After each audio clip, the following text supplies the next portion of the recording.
Hello, I'm Isaac Hayes III, founder and CEO of Fanbase, and I'm here with a very important message. We are at a turning point in the Black community where we must have equity in the apps we use that scale to billions of dollars. But this time, we own the infrastructure, we own the culture, and we shape the future. And Fanbase is the future.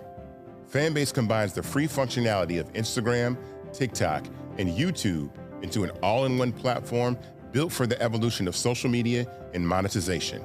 With over 1.4 million users, that's real proof that we are shifting the conversation of tech ownership and equity for creators. So right now, I want you to go to startengine.com/fanbase and invest today. The minimum to invest is $399. That gets you 60 shares of stock in Fanbase at $665 a share. This marks a turning point in Black ownership of social media. If we don't take this opportunity to own social media right now, we will always be customers to our own creations. And that can't go on. So once again, go to startengine.com/fanbase and invest today. We must own the platforms where our voices live, our stories matter, and where our culture drives the world. Thank you.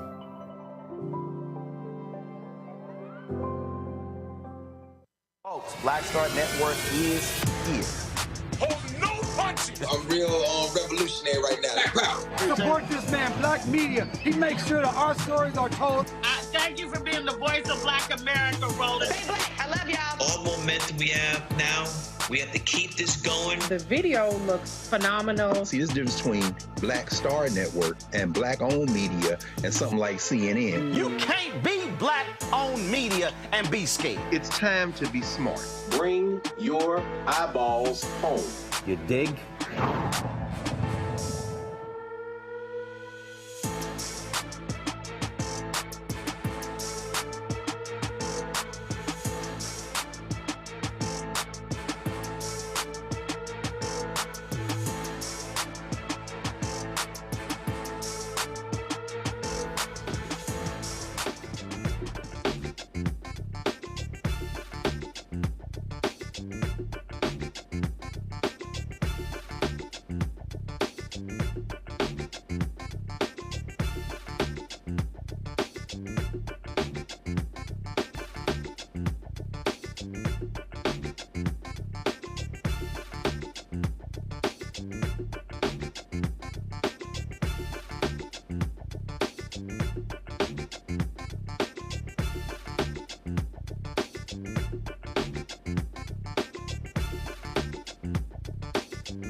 Today is Thursday, September 25th, 2025. Coming up on Roland Martin Unfiltered, streaming live on the Black Star Network. The administration of the twice impeached, criminally convicted felon-in-chief Donald the Con Trump suing 6 states to turn over their voter data. Why? Because these folks are massive cheaters. We'll break down what's going on there. Also, Congress is a week away from shutting down the federal government. Democrat leader Hakeem Jeffries speaks on the issue. I'll be joined by a former Nancy Pelosi aide, Ashley Etienne, who will give advice on how the Democrats could actually message this issue that, again, could lead to the shutdown of the federal government. We'll be joined right here in studio by Lieutenant Governor Garlin Gilchrist of Michigan. He is running for governor.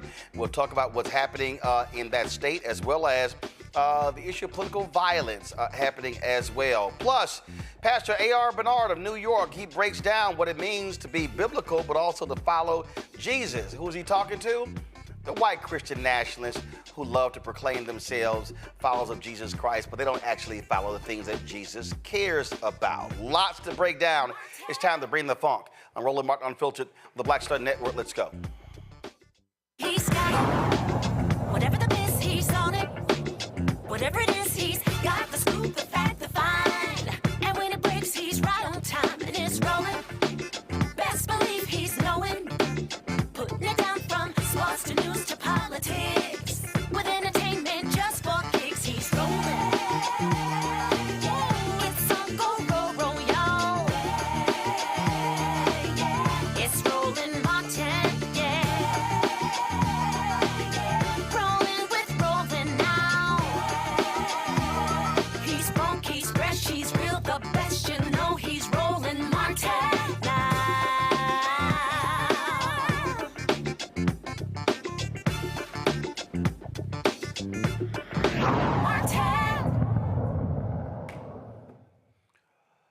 The shameful, despicable civil rights division of Donald Trump, they are suing 6 states because they won't turn over their voter registration data. The states being sued: California, Michigan, Minnesota, New York, New Hampshire, and Pennsylvania. They did not turn over voter information, including name, birth dates, driver's license numbers, and partial Social Security numbers contained in their registration rolls. The DOJ claims the states are not complying with federal law, specifically the Help America Vote Act. In a statement, the despicable Assistant Attorney General Harmeet Dillon of the DOJ Civil Rights Division said, quotes, "States are required to safeguard American elections by complying with our federal election laws. Clean voter rolls protect American citizens from voting fraud and abuse, and restore their confidence that their state's elections are conducted properly with integrity and in compliance with the law." According to the lawsuits, the Attorney General has a unique responsibility assigned by Congress to enforce the National Voter Registration Act and Help America Vote Act. The laws are designed to ensure that states have effective voter registration lists and maintenance programs. The Attorney General is also relying on the Civil Rights Act of 1960 to demand the production, inspection, and analysis of the statewide voter registration list. Let's go to my panel: Dr. Greg Carr, Department of Afro-American Studies at Howard University; Dr. Nola Haynes, Georgetown University School of Foreign Service; Zabora G., DEIA Consultant and Employment Specialist. Greg, we know what's going on here. These white supremacists, they want to advance this notion that folks, the undocumented workers, are voting. And so we know what's going on there. And we know also they are targeting black folks. They have been purging folks from the rolls. The Supreme Court allowed that to happen, and that this shameful decision after that white man in Ohio sued them. And so I get what these states are doing. They don't trust this Trump Department of Justice because these people will do all they can to rig elections. That's absolutely right, Roland. As we know, I mean, this is, at this point, it's a beautiful thing, really, to see them drop all pretenses.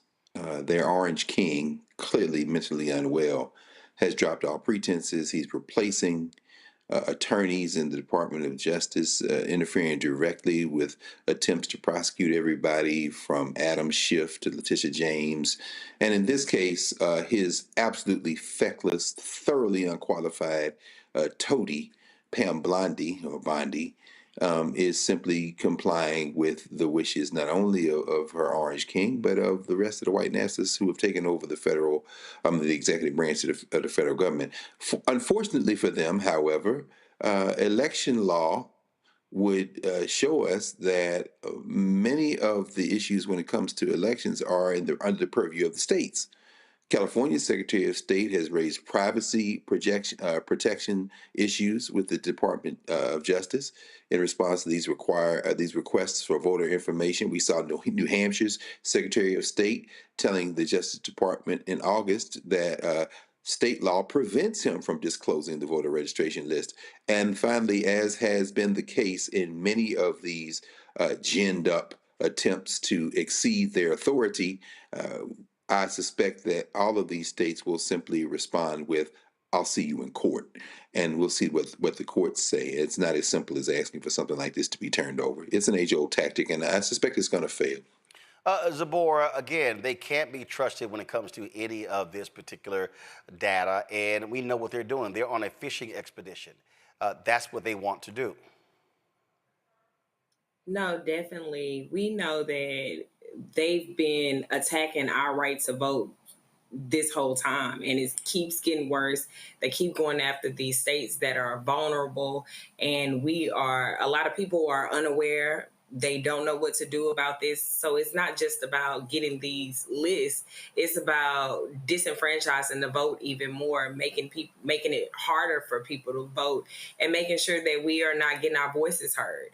They are redistricting. They are doing all of the things to suppress the vote and keep people from really making a difference in their communities and ensuring that the people that are not being held accountable for what we need them held accountable for. We can look at every aspect of the executive orders that are coming out. We can look at how the communities are being affected.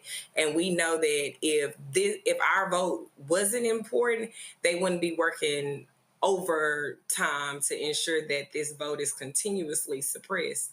We're looking at rights being violated. We're looking at new ways to implement Jim Crow level of voter suppression. And we just have to figure out how can we ensure that we are holding our elected officials accountable? How are we making sure that we are getting our communities engaged and registered to vote, and doing whatever we can do to make this person that is not doing anything the correct way or the way that it has been historically done accountable as much as we can anyway. And let's see here, Nola, California blue, Michigan blue, Minnesota, New York, New Hampshire, you got Pennsylvania. We see what's going on here. Yeah, I mean, it's written on the walls, and they're doing stuff in broad daylight. We absolutely see what's going on here. I think, for me, as much as we talk about this stuff, I'm eager to get to the point of what's the plan, what's the strategy. We know there's a messaging issue. We know it's a getting people to the polls issue, all other sorts of things. But I'm just really curious about what's happening on the ground to kind of like mitigate or to buttress some of these problems and to get people to the polls. How are we getting people to the polls? Well, again, getting people to the polls is one thing, but what they want to do is they want to change these lists. We know what they're going to do. We see what they've done. You've had massive voter purges in Florida, in Georgia, and other places as well, and so that's what we see happening. And so I need people to understand this. This is why one of the things that I've often said repeatedly, that the way you counter this is, you register every single year. You register every single year. You don't even chance it. Like, hey, you know what? I moved, whatever. Again, I don't trust any of these people. But we have to be completely proactive, Greg, when it comes to responding to this, because we know exactly what they're trying to do. Listen, they can't do poll taxes anymore. They can't make us guess how many marbles are in a jar, but they sure as hell are doing the exact same thing that those folks did by making it difficult for people to vote. That's absolutely right, Roland. And it's interesting, isn't it, when we look at the history of white nationalism in this country after the Civil War, so much of it revolves around voting.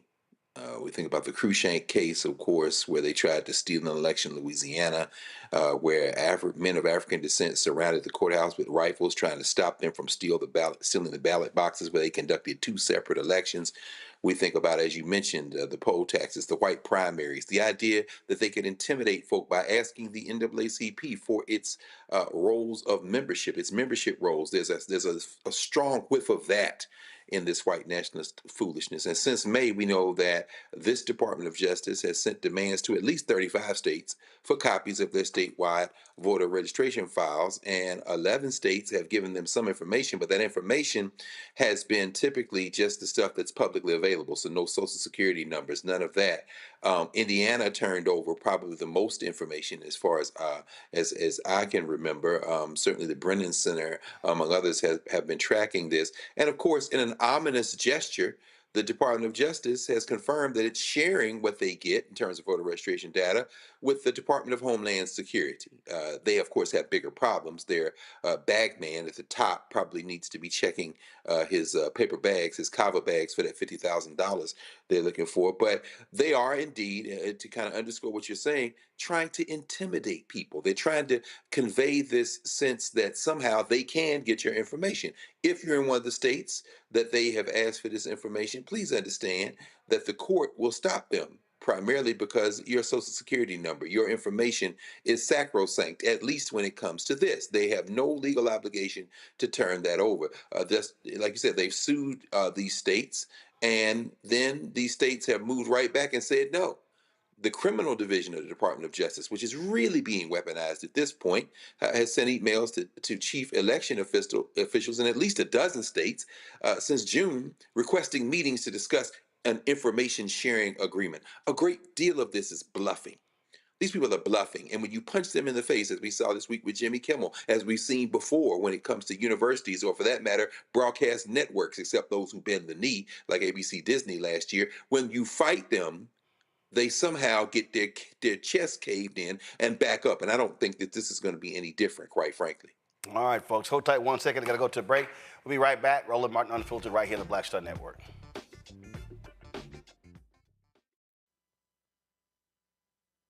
This week on The Other Side of Change. Hurricane Katrina, 20 years later. Cannot believe that it's been more than 20 years since we saw Black people and Black communities across New Orleans and the South being failed by our government. But it's a harrowing lesson. We're going to unpack how race and class intersect in ways and how we need to talk about this government doing more for our communities. Again, you're watching The Other Side of Change, only on the Black Star Network. In my book, The Power to Persist, I share 8 simple yet powerful habits, a blueprint for transforming obstacles into opportunities and pressure into purpose. Just as they fueled my rise from the South Side of Chicago to a national stage. And on the Power to Persist podcast, I bring that blueprint to life.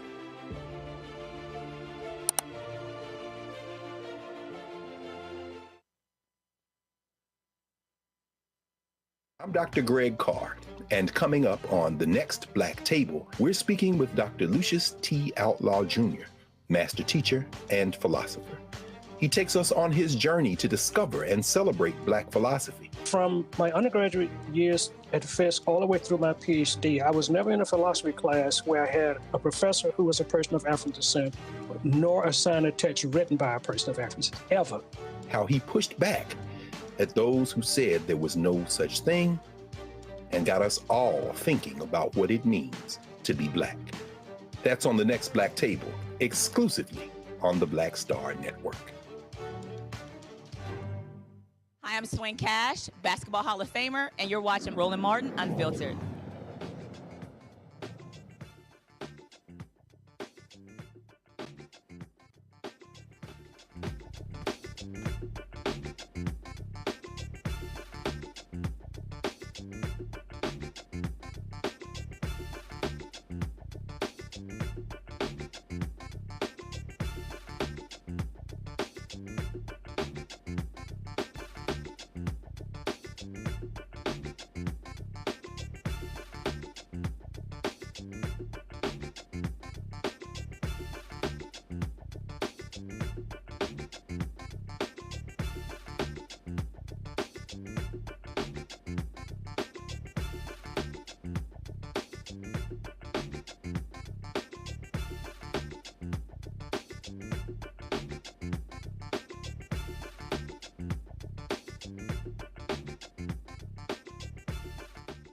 Okay, you know what I can't stand? Really stupid, idiotic conversations. Just can't stand them.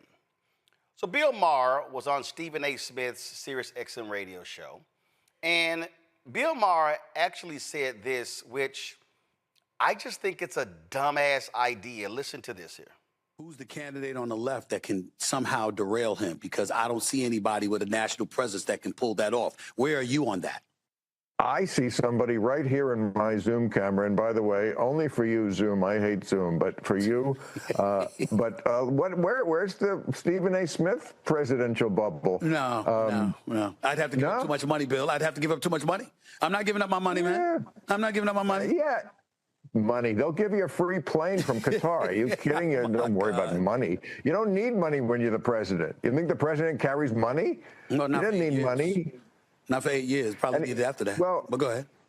Well, the Democrats, the reason why, I'm taking you a little more seriously for this is because the Democrats definitely need an outsider. I mean, I'm going to give you a little preview of something I'm working on that'll be on our show one of these weeks at the end as an editorial is, to me, the Democratic Party is a ghost brand. You know what a ghost brand is? It's like Sears or, General Electric. It's still a company, Abercrombie and Fitch, but they've really fallen on hard times. Yeah. But they've been around for a long time. So there is value in, it's an asset, right? Because there are still people who know of the company, and if you could have somebody take it over, who's not sentimental about that company and, relaunch it, rebrand it. But it would have to be somebody who is unapologetic about calling them out. People have lost faith in the Democratic Party for very good reasons. You're the only one I hear who, doesn't look like he cares what the other Democrats will say about it. I don't care. I really don't. Right, I know. I don't give a damn what they say. I really don't. I know. And it's somebody, I don't either. I'm right where you are. We're very close on all these things. And I think somebody with that kind of abandon is the only person who is going to win back former Democratic voters who have switched. So let's just deal here. This is why that's a stupid-ass conversation. I've said this. I've said to him, Stephen A. Smith ain't grossly qualified to not be president, to run for president, to think about president. At all. Bill Maher, same. Okay? Being an entertainer ain't the same as being president. Now, let's be real clear. Some of y'all might be saying, well, that America did vote for Trump. Let's be real clear. Trump is a white man with a lot of money, and what did he do? The Republican Party, he played to the issue of race. That's what he did. And see, this is where all these people are. All this, oh my God, we need an outsider. First of all, define an outsider. Define an outsider. I'm going to go ahead and say it. Democratic voters are smarter than Republican voters. Republican voters fell for the okie doke. They fell for the bullshit. Broke ass white people with no health care, no teeth, no education, got behind a rich dude who would not even let them walk through his hotel lobby. Are we clear? You can't be a loud, uneducated person who's an outsider and you actually think Democrats are going to pay you any attention. That ain't going to happen, all right? And so I love these people like Bill Maher, who sit here and go, oh, we need an outsider who can actually run. Let's see here. Who was elected twice? Senator Barack Obama. Who was the Democrat before him? Governor Bill Clinton. Two-term president. Let's see. The Democrat before him. Who was that? Oh, that was Governor Jimmy Carter. Who was a Democrat before him? Oh, that was U.S. Senator Lyndon Baines Johnson, who actually was vice president, who became president, and then was elected to his own 4-year term. Who was before that? Oh, I'm sorry, that was Harry Truman, who followed FDR after FDR was there for 4 terms. What was FDR? governor, New York. Do y'all see where I'm going? Do y'all see why these are stupid conversations? See, this is where America, this is what Trump has done. Trump has dumbed down America so much that we literally will have conversations about grossly unqualified people because they happen to entertain us. Oh, Schwarzenegger should run. Oprah should run. Oh, George Clooney should run. That's what we've actually become, okay? So what we've done is we've stopped actually thinking smart is sexy. So Trump has so delegitimized politics that what Democrats are saying is, hey, let's have a buffoon run who is loud, obnoxious, who yells at people, says crazy things, and yeah, that's actually going to do it. No, that's not going to do it.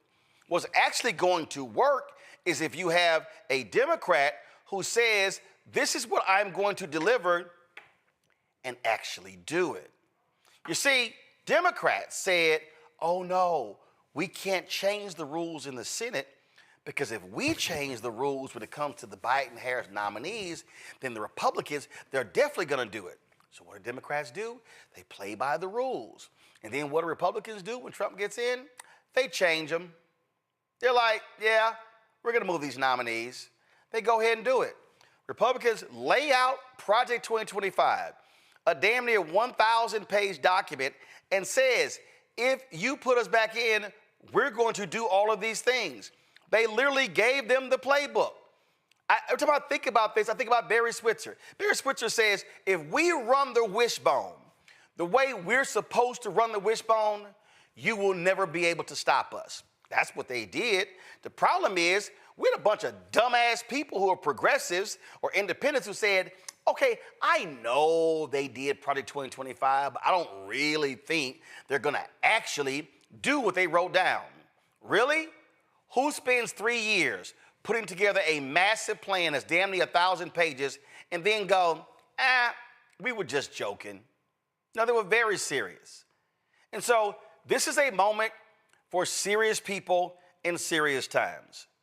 Not a Stephen A. Smith, not a Bill Maher, not some other damn entertainer who talks big shit on television, but then when you actually have to deal with the thorny issues, it's a whole different conversation. And that's what we're talking about. And so, sure, Stephen A. can pontificate and blow hard, and he can go on Chris Cuomo, and then he can go on CNN, he can do all of that stuff. That ain't governing. And so the stupidity of the Bill Mahers of the world is to act like, oh my God, there are no Democrats who can run. Let's see. You have a governor re-elected in Illinois, J.B. Pritzker. You got a governor in Maryland, Wes Moore. You got a governor in Michigan, Gretchen Whitmer. You got a governor in Pennsylvania, Josh Shapiro. You got a governor in California, Gavin Newsom. You got a governor in Kentucky, Andy Beshear. And we ain't even talking about the other folks who might be United States senators or in Congress as well. That's what we're dealing with. So I think it's stupid to somehow suggest, oh, Democrats don't have anybody who could run. Vice President Kamala Harris could run again. We know Pete Buttigieg plans on running again. And so you're going to have 8 to 10 to 12 Democrats who actually run. But if they're going to win, what they have to do is that they actually put together, the Obama coalition was there, which means you're going to have to actually talk to people. You're going to have to invest in African Americans. You're going to have to stop listening to these white, dumbass Democratic strategists who won't spend money on blacks and Latinos because they're still chasing that mythical, invisible white woman in the suburbs who ain't voting for the Democrats. So the way you win is you actually appeal to your base. And what you also do is you be a Democrat who has the guts and the courage to go to some broke-ass, red, white, uneducated, unhealthy places and say, guess what? Why y'all asses keep voting against your own interests? See, to me, if I'm a Democrat running, you know what I do? I go to West Virginia and I say, hey, West Virginia, here are the stats. You at the bottom in education, the bottom in education, the bottom in health care, the bottom in wages, all these categories. So, do y'all voted for this person? Oh, did y'all see how he or she voted on education? How they voted on health care? How they voted on right to work? And you go, so can y'all explain to me what the hell y'all doing? Then when you leave West Virginia, hop on over to South Carolina, then go to Tennessee, then go to Arkansas, then Mississippi, then Louisiana, do Florida, going over to Texas, is having real conversations. But what I'm sick and tired of are these idiots who throw this silly shit out every damn time. I did Earn Your Leisure. They threw out, oh man, Steph Curry. I was like, are you out of your fucking mind? And I love Steph, great basketball player, okay? But I'm not tossing out Steph Curry's name to be the goddamn president of the United States. That to me is what's stupid. And we keep having these dumbass conversations by these media people. So I just have one thing to say. And again, me and Stephen A. cool. We talk and we text. You know what? Y'all can have these dumbass television conversations, but the rest of us are in real America, in real time. And what we don't need is a goddamn entertainer trying to run to the president of the United States. Nola, you first.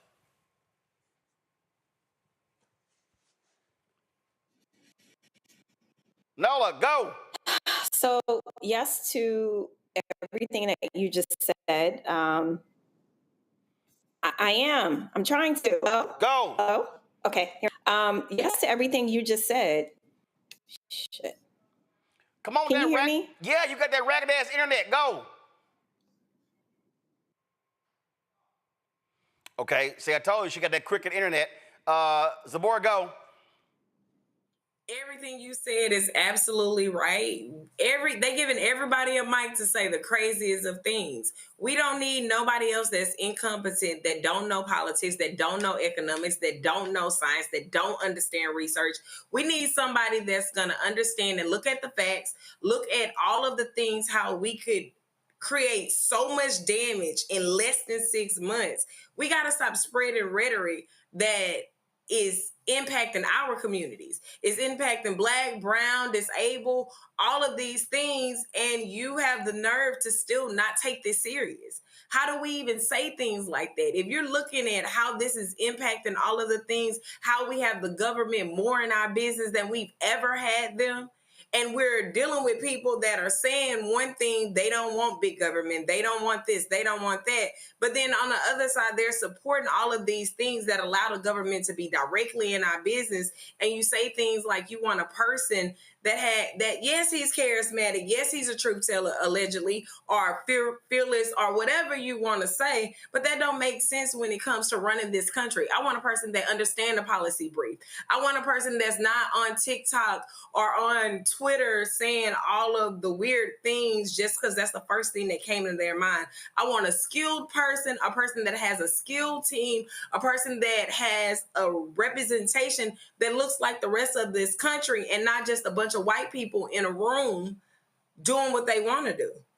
We need real change, real people, and people that understand our issues. We need real organizing, grassroots efforts. We need a real president, a real leader that understand what the people need, not just, I need some money and I'm worried about this.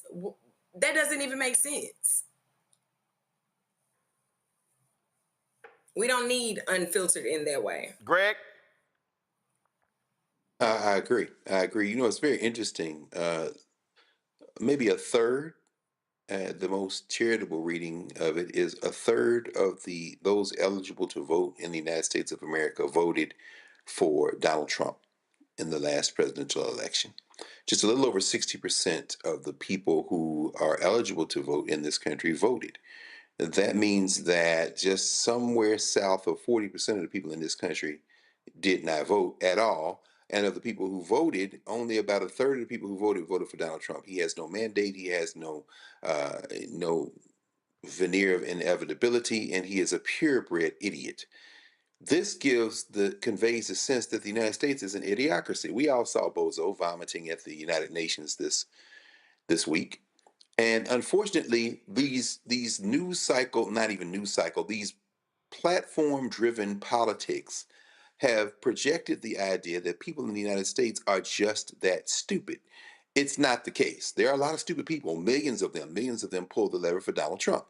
Stephen Anthony Smith has no chance. to be president of the United States. However, he occupies an outsized space in these broadcast and streaming media platforms. So when he comes out, as he did this spring, and saying that he may have no choice but to run for president, when he comes out, as he did earlier this year, and talks about the idea, that's when asked, well, why would you start a political career by starting as president? And he responds, why not? This, of course, this isn't unhinged. This isn't delusional. This is a talking head doing what talking heads do, talking.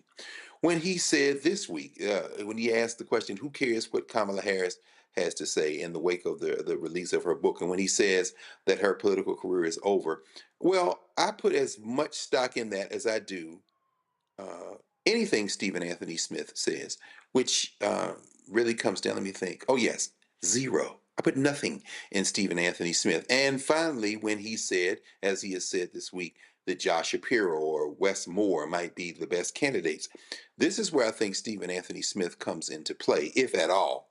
There are people who might consider something he has to say as it relates to politics to be worthwhile. These people would be deeply ignorant and underinformed, but they might say that. Stephen Anthony Smith working the angles so that he can remain visible, so that he can continue to make his money, as we heard him say, talk to Bill Maher, who is a completely, almost indescribably useless public commentator. When he says that, well, then he would then might calculate that it might be better for me to push forward names that will keep my name in the mouths and my face in the eyes of the people who give me my bread and butter by making me relevant, by allowing me to appear places.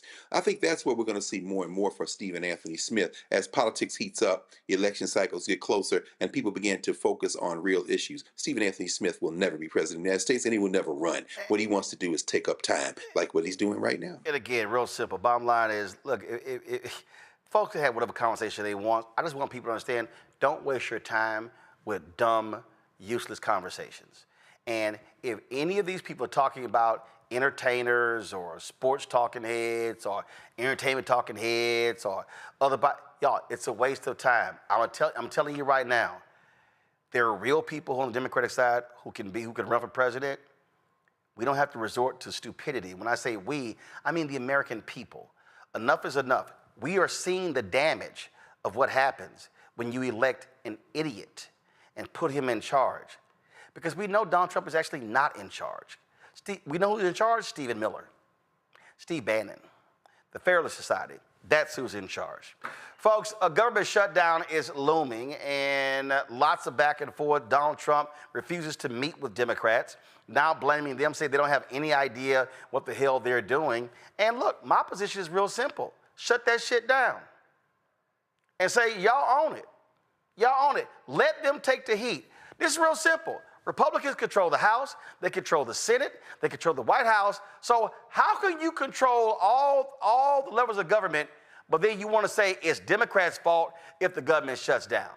Actually, Etienne, former aide to Speaker Nancy Pelosi, she's very familiar with these battles. She joins us right now. All right, so what's your advice to these hard-headed Democrats who frankly don't like to play hardball, but who should be playing hardball? And again, Ashley, I'm like, all right, y'all want to shut that shit down? Y'all going right ahead. I mean, here's my thing. You know, Roland, it's rare that I disagree with you, but I'm going to disagree with you in this moment. Bad move. Go ahead. Go ahead. I mean, here's the thing. Democrats right now with this sort of illusion of bipartisanship is, in my opinion, playing footsie with the devil here. You're not going to be able to win this battle with Donald Trump. Why? Because he doesn't care. They're willing to sacrifice the hostage, which is his own people. So if you shut it down, of course, his people are going to be impacted greatly. But he's now put on the table more cuts in federal employees, which actually impacts Black women disproportionately. 12% of the federal workforce is Black women. So we've already seen where Black women, 300,000 of us, are out of the workplace. And the reality is, like, this could impact those women even, that population even more greatly. But my larger point is that you don't pick a fight that you're not prepared to win. I mean, you don't go into a battle you're not prepared to win. When you've got your opponent who's willing, again, to sacrifice the hostage, What's your situation? How can you win in that dynamic? Secondly, Donald Trump is a master communicator. I don't think we've given him enough credit. If we shut down the government, the first thing he's going to do is blame Democrats for the entirety of the state of the economy, from high prices to the skyrocketing. But Ashley, if you don't shut the government down, he's going to do the exact same thing as well. So it doesn't matter whether you do it or you don't. He's going to blame you. We saw he's not blaming Democrats now. He can't. I mean, yes, he is. He's not blaming Democrats now. Yes, he is. But let me. Right now, he's blaming Democrats. Right now, by literally. Go ahead. Okay, my point is, so you shut the government down, then what? The only way to open the government back up is if you give votes. He's already told you he's not going to negotiate with you. And you don't negotiate with terrorists. So where is the win for Democrats in that scenario? My point is that we've put too much. No. Here's what been my win. They don't need the Democrats' help to keep the government open. No, in the Senate, you got to have 60 votes. They need 7 Democrats to vote yes. Okay, and guess what? If you want my vote, what you give me for it? My thing is they've already failed at negotiation. The Democrats. Okay, so your advice is for them to go ahead, vote for it, and then what? No, you vote for it, but more importantly, and it's what the DCCC is doing right now. You've got to make Donald Trump own it. You've got to put the ball squarely in their court. Hold on. Now I'm confused. Okay. On one hand, you say that if the Democrats vote allowed to shut down, he's going to blame them. Now you're saying, but they should vote for it, keep the government open, but then make Donald Trump own it. But you say he's a master communicator, so how are they going to make him own it? So you digital ads in these states go right into these districts and make your argument, which is an economic argument. And what's the argument? The argument is that Republicans voted to.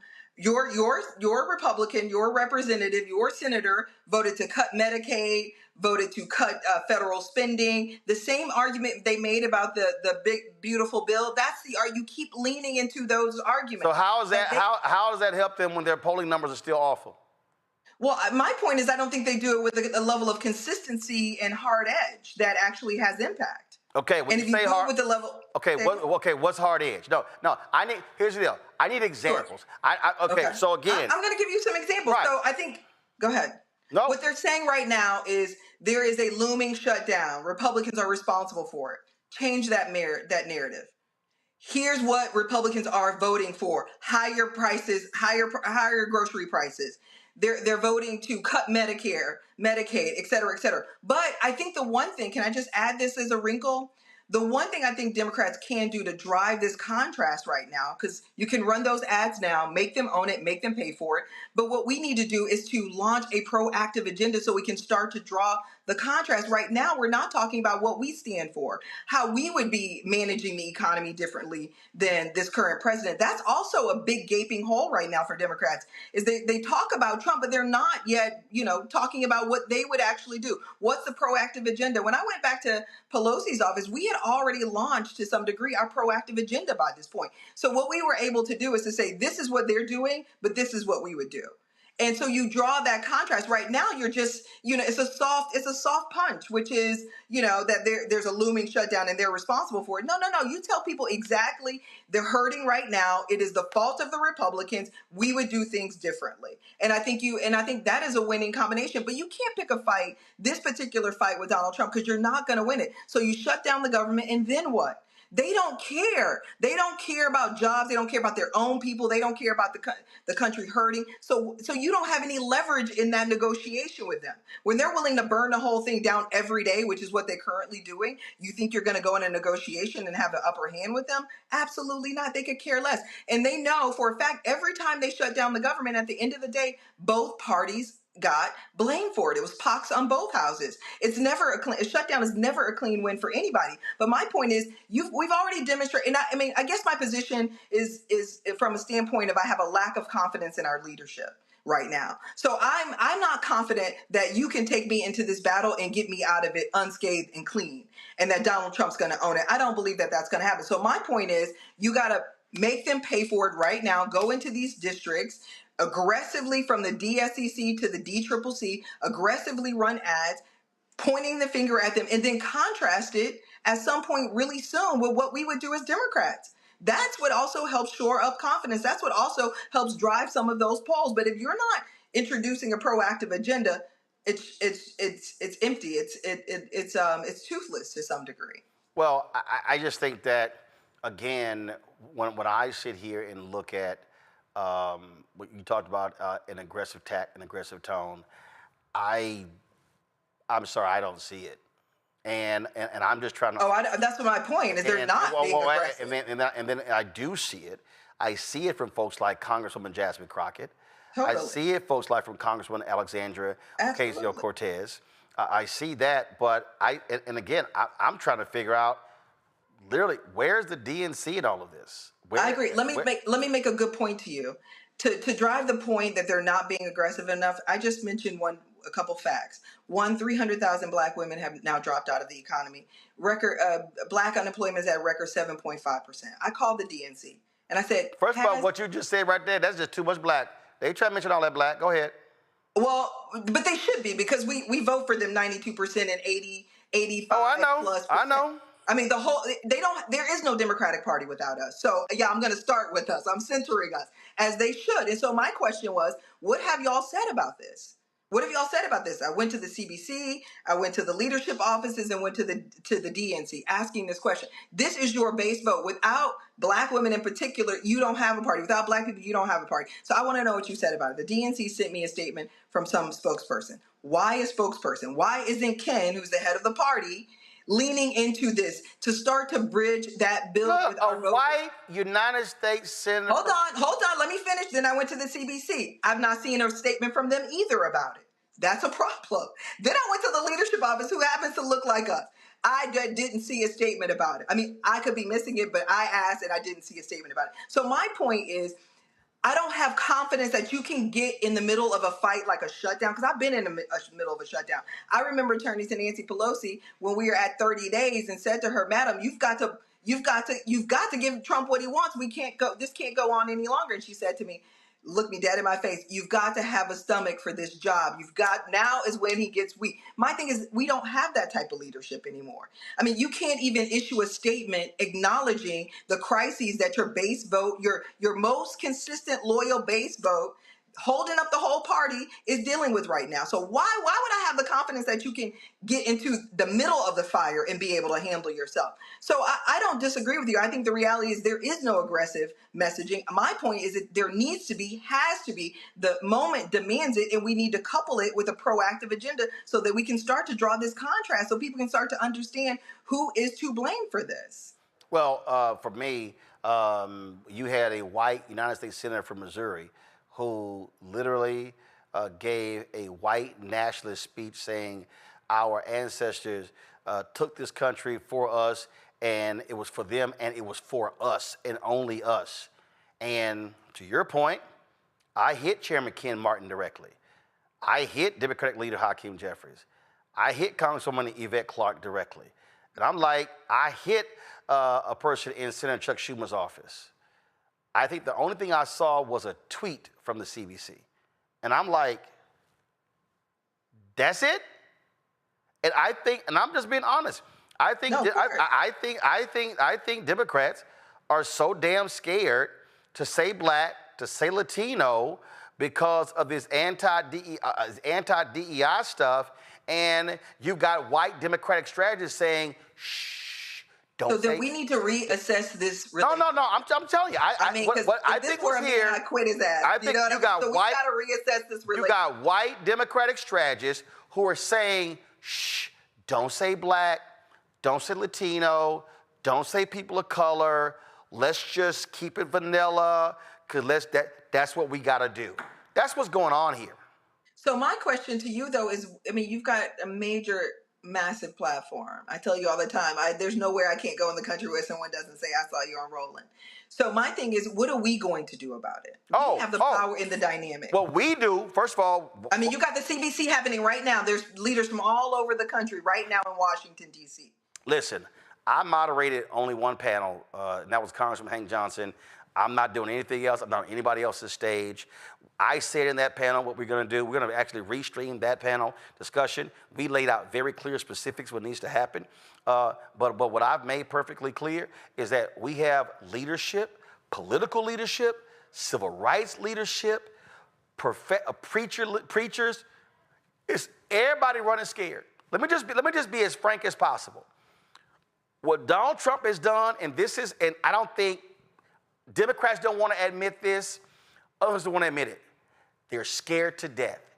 They're like, he's vindictive, he's going to seek retribution, he's snatching funds, and everybody is scared. And I'm like, well, we're the first losers. And I'm like, well, guess what?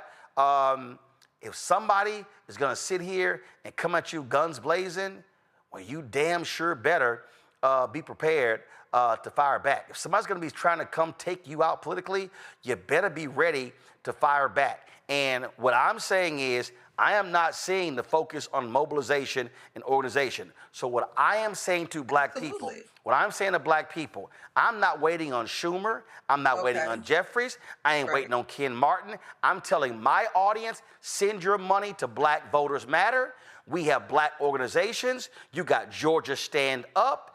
You got entities in North Carolina. I am not wasting my time on a party, because our interests ain't Democratic interests, they're black interests, to the point that Greg always makes, that we're going to use them as the vehicle to be able to get what we got. That's the Democratic Party is the delivery system for what we want. Well, Roland, you and I talk about this offline all the time. It's not just a delivery system. It is one of the most profitable businesses in the country. They raised $2 billion in 100 days. There's no other entity in this country that's raised $2 billion in 100 days. More importantly, there's only a two-party system. So we need this party, that party, to work for us. Right. No, but what I'm saying is, my point is the whole anti-black, I'm scared, I'm running scared. We shoulder the burden of that. First, you can see it right now in the numbers. More severely. And you're talking about black women who hold up the entire community. But what I'm saying is what we are advocating are for black interests. The Democratic Party is the delivery system, and so understanding that. But it's a big money maker. No. I know it's a big money maker, but the point I am making is, if I have finite resources, I'm not going to send it to a candidate. I'm not sending it to a party. I'm not sending it to a PAC. My whole deal is this: send our money to a black entity that we know is on the ground, that employs black people, that we know that works with black pollsters, that we understand that, because that's the issue. Listen, a very prominent person came to me pissed off when Win with Black Men raised that $1.5 million, and came to me and said, y'all were the only group that raised money and didn't send it all to Kamala's campaign. I said, you goddamn right we did. I said, because it was my idea. And the person said, well, the Kamala Harris Finance Committee, they're upset. I said, I don't give a shit if y'all upset. I said, I was not going to raise money for a campaign and send the money to a campaign and then go beg the same white folks to send some of that money back. So we raised $1.5 million, $1.1 million went to the campaign. We kept $450,000, and we distributed that money to black organizations. And I ain't apologizing for it. And what I am arguing is that what we as black people have to do, we have got to have the courage to fund our own institutions, to drive our people to get out to vote, and still making demands of that system. But what I'm not going to do is wait on them to fund and organize us. That ain't happening. We are in agreement, Roland. We started off disagreeing, now we're in agreement. No, I know you started off disagreeing. I was good. No, the shutdown is not the fight. You don't have the right leadership to make that happen. My point, I 100% agree with you. And I think, we need to be challenging in this moment our leadership. And we need to your point, also be more inward facing. We are suffering from a silent crisis right now. Not just those two facts I just named. Black men aren't going to college. I can go on and on and on. We've got our own house that we need to shore up again. Yeah. So I don't disagree with you. And I think to some degree, this might be the time better than any other time for us to actually do that, to recenter ourselves. No, stop seeing ourselves as the victim of power, but the actual source of power, which we are in all of these dynamics, and figuring out how best to leverage that power for our own benefit. And it's got to be to your point, decentralized way of doing that. It's not going to come out of Washington. You look at, to your point, to my point, earlier, these brothers, these mayors are doing phenomenal work. I mean, there's a lot of Black leadership outside of Washington that is impressively defending our interests, that we need to also shore up and continue to hold up as a model and pressure our this institution. But we can't walk away from this party dynamic. They've got too much money, too much weight. We've got too much skin in the game. And clearly what we've been experiencing over the 9 months is that we've got the most to lose out of it. Yeah, no, I'm not walking away from it. What I'm damn sure going to do is to put their ass in check.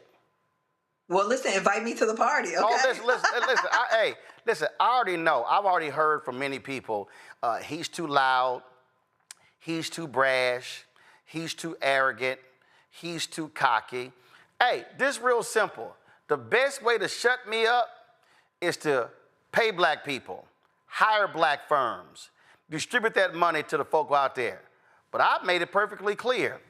I'm going to sit here and ride their ass as hard as possible, because here's the thing that actually drives them crazy. And to the simple Simon Negroes out there, y'all fools who keep saying, oh, yeah, he's not going to be on the air if the Democrats ain't funding them. Hell, they ain't funding us now. And we here. We here. And for all y'all fools who keep talking, oh yeah, you got $350,000 from Kamala Harris's campaign. We got way more from the donors of this show, the 36,000 people who've donated since we launched this show. So don't no party control what we do, and I'm going to hold their ass accountable, because we not playing any of these games. And I said it before and I say it again. If there are some Democrats who ain't doing their job, primary their ass and bounce them from office and put some folks in who ready to swing. Can I just challenge you on that too? What? Again, because I arrived in this town with only one goal in mind, and that was to represent my people. So we've got to ensure that nobody is beyond reproach when it comes to our interest. And that's my point. No, hold on, because I think we skip over this part. That's also leadership that looks like us, that's been at the table for a very long time. Oh, hold on. I'm sorry. None of these issues. No, I'm sorry. Did you miss what I just said? I was clear. No, I wanted to punctuate one point. No, did you clearly miss what I said? I was very clear when I said, if there are people who are not doing the job and who are not representing us, primary their asses and bounce them from office. I didn't say white, I didn't say Black, I didn't say female. That goes for anybody. I'm real clear. I just want you to say that part, Roland. but I already said it. Punctuate that point, though. I already punctuated it. No, punctuate that point because... But this ain't the first time I said it on the show. But I don't watch it. I'm just saying in the context... I've said it numerous times. Ain't nobody guaranteed their political seat. Nobody.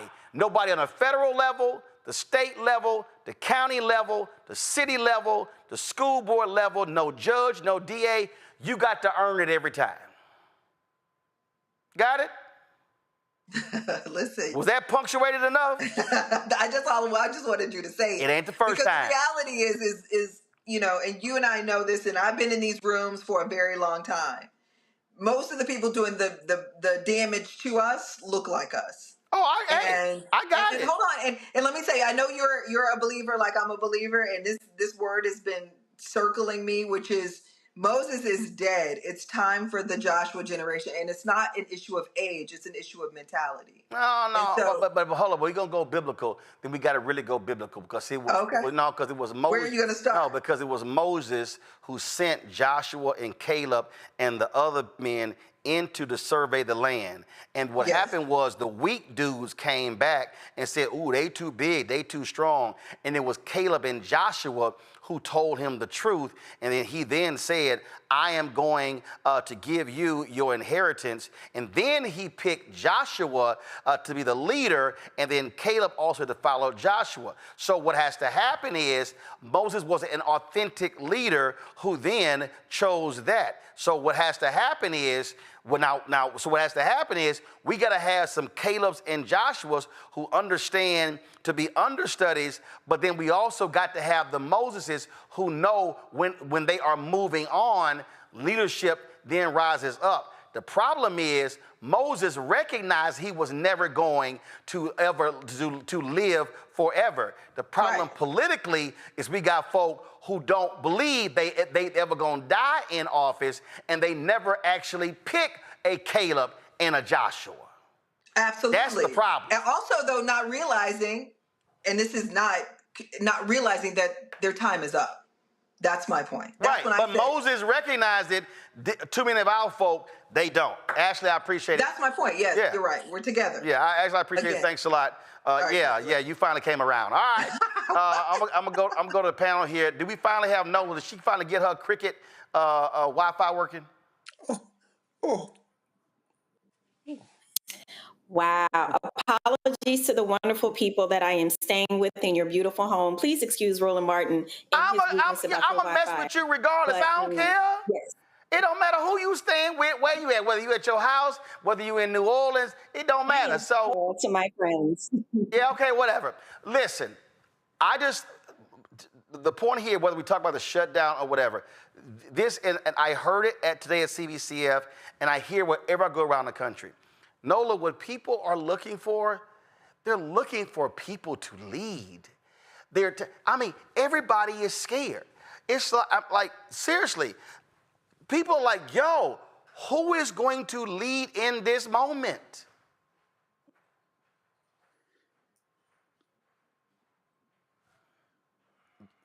See, now she frozen.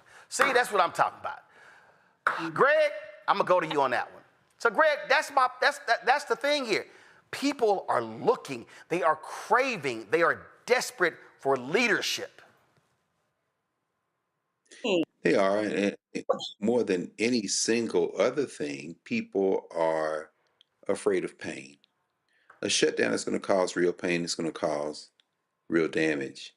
That nasty piece of work Russell Vogt, that nasty piece of work at the Office of Management and Budget, wants a shutdown so they can continue the project that they laid out in Project 2025, which is basically eviscerating the federal government, firing people permanently.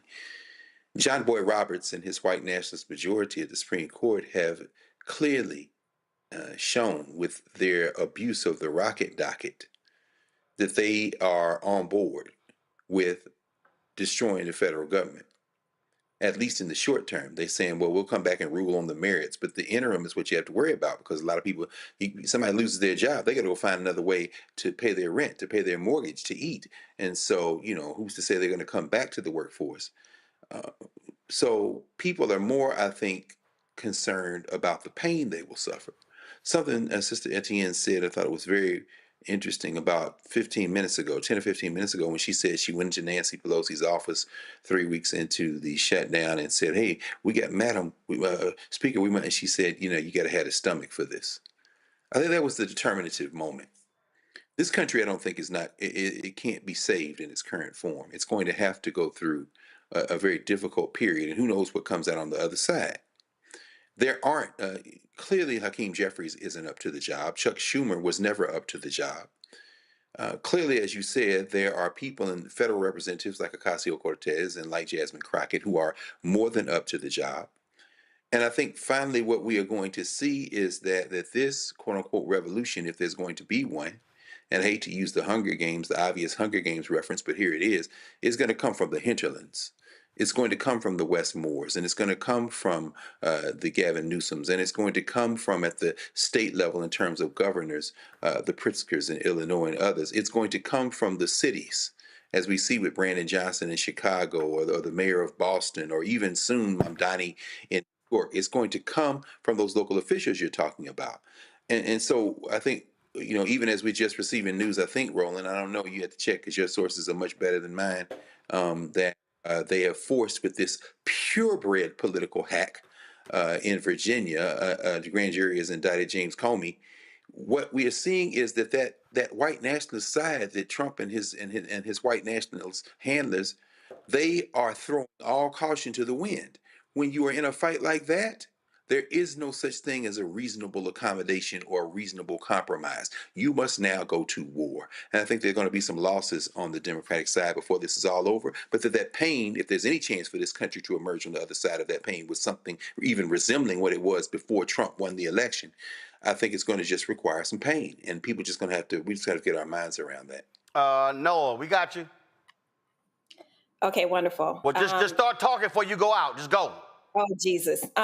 So people are looking for a leader and all the people that were mentioned. But one of the things that really stands out is everything that we've said, it's what the base is wanting.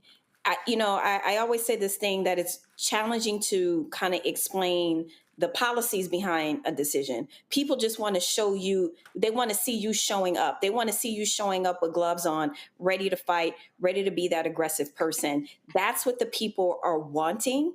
And there's always this huge disconnect between what a politician needs to do as a politician versus what the base is wanting that politician to do. And right now, the base is screaming for a heavy hitter. And unfortunately, we're just not seeing it with the leadership that exists right now. And to Ashley's point about is the shutdown the hill that the Democrats want to die on? Because if they don't have the juice to bring Trump to the initial negotiating table, are they going to have the juice to turn the lights back on? So I think that's a very interesting and important argument. But besides that specific problem, people want to see leadership punching back, and they still aren't. And people are still very upset about that Kirk vote and the October 14th Memorial Day. And the Dems lost a lot in the community with that specific vote. So they are caught between a rock and a hard place right now with this shutdown, with people wanting to see them show up strong versus knowing they don't have the juice to turn the lights back on if they don't vote with the Republicans, to avoid the shutdown. So they need that fighter. We don't have a fighter in there right now. And that's what people are wanting to see, straight up. Deborah? We can't be scared. And it's not just them, it's us. It's the people in our neighborhoods. They're suppressing the vote. They're starving social programs. They're impacting the marginalized communities with disabilities. But those grassroots organizers, those faith leaders, those disabled advocates, all these everyday folks are holding this country together. Even when people are getting fired, even when they are feeling like their rights are being trampled over, we have to look within us. It's not just them. We got to hold them accountable. We have to organize. We have to take accountability. If not you, then who? If not now, then when? It's our time. This is our country. And as we saw with Target and our boycott, as we saw with Jimmy Kimmel last week, if we stick together and really do something, all it takes is one group of people to say, hey, we don't like this. We're not going to deal with this. We looked at those students at TSU last week, and we see them running those MAGA supporters out of there. Because when we organize, when we work together, we change things. And when we start at our lower levels of government, city council, and we're getting these people out of office that don't belong, that are overstaying their welcome, and we're really educating our people, educating each other from friends to the family, supporting each other, supporting our businesses, and getting back to those grassroots efforts that made us the communities that we are. That's how we get to the next level. That's how we hold them accountable. Folks, hold tight one. Hold on one second. We come back. I chatted with Congressman Jim Clyburn today at CBCF. We'll have that for you next right here, Roland Martin Unfiltered on the Black Star Network. You want to support the work that we do? Join our Bring the Funk fan club. Your dollars make it possible to do the work that we do. The goal is to get 20,000 of our fans contributing on average $50 each a year. That's $4.19 a month, 13 cents a day. We've got some new shows coming down the pipeline, some exciting opportunities I can't wait to tell you and share with you as well. And so, support us via Cash App. Use the Stripe QR code. You see it right here, bottom left-hand corner. Use that also for credit cards as well. PayPal, R Martin Unfiltered. Venmo's RM Unfiltered. Zelle, Roland at RolandSMartin.com. Roland at RolandMartinUnfiltered.com. We'll be right back. Said the quiet part out loud. Black votes are a threat, so they erased them. After the Supreme Court gutted the Voting Rights Act in 2013, Republican legislatures moved fast. New voter ID laws, polling place shutdowns, purges of black voters from the rolls. Trump's Justice Department didn't stop it, they joined in. In 2018, his DOJ backed Ohio's voter purge system, a scheme that disproportionately erased black voters. Their goal, erase black votes and political power. Yeah, that happened. These are the kinds of stories that we cover every day on Roland Martin Unfiltered. Subscribe on YouTube and download the Black Star Network app. Support fact-based independent journalism that centers African Americans and the issues that matter to our community.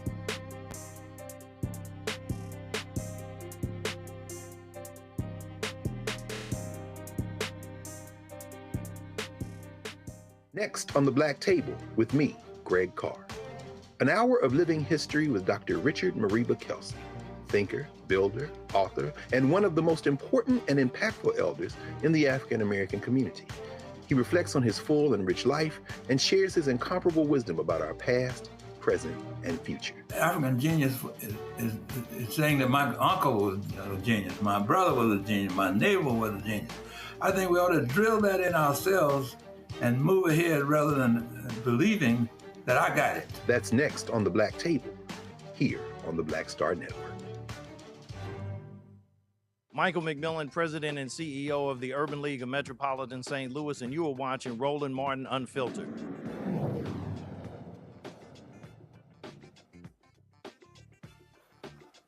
Folks, I talked with Congressman Jim Clyburn of South Carolina today at the Congressional Black Caucus Foundation, ALC. We talked about a series of topics, so let's roll that conversation. All right, Congressman Clyburn, we're here at CBC of ALC, and this is the thing that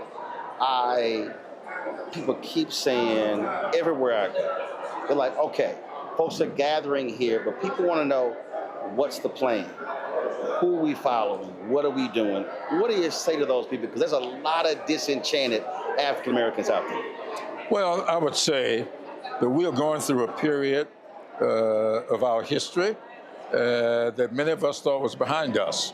And anytime you're being challenged, the way we are currently being challenged with this administration, and it just didn't start with this second Trump administration, it started even before the first Trump administration.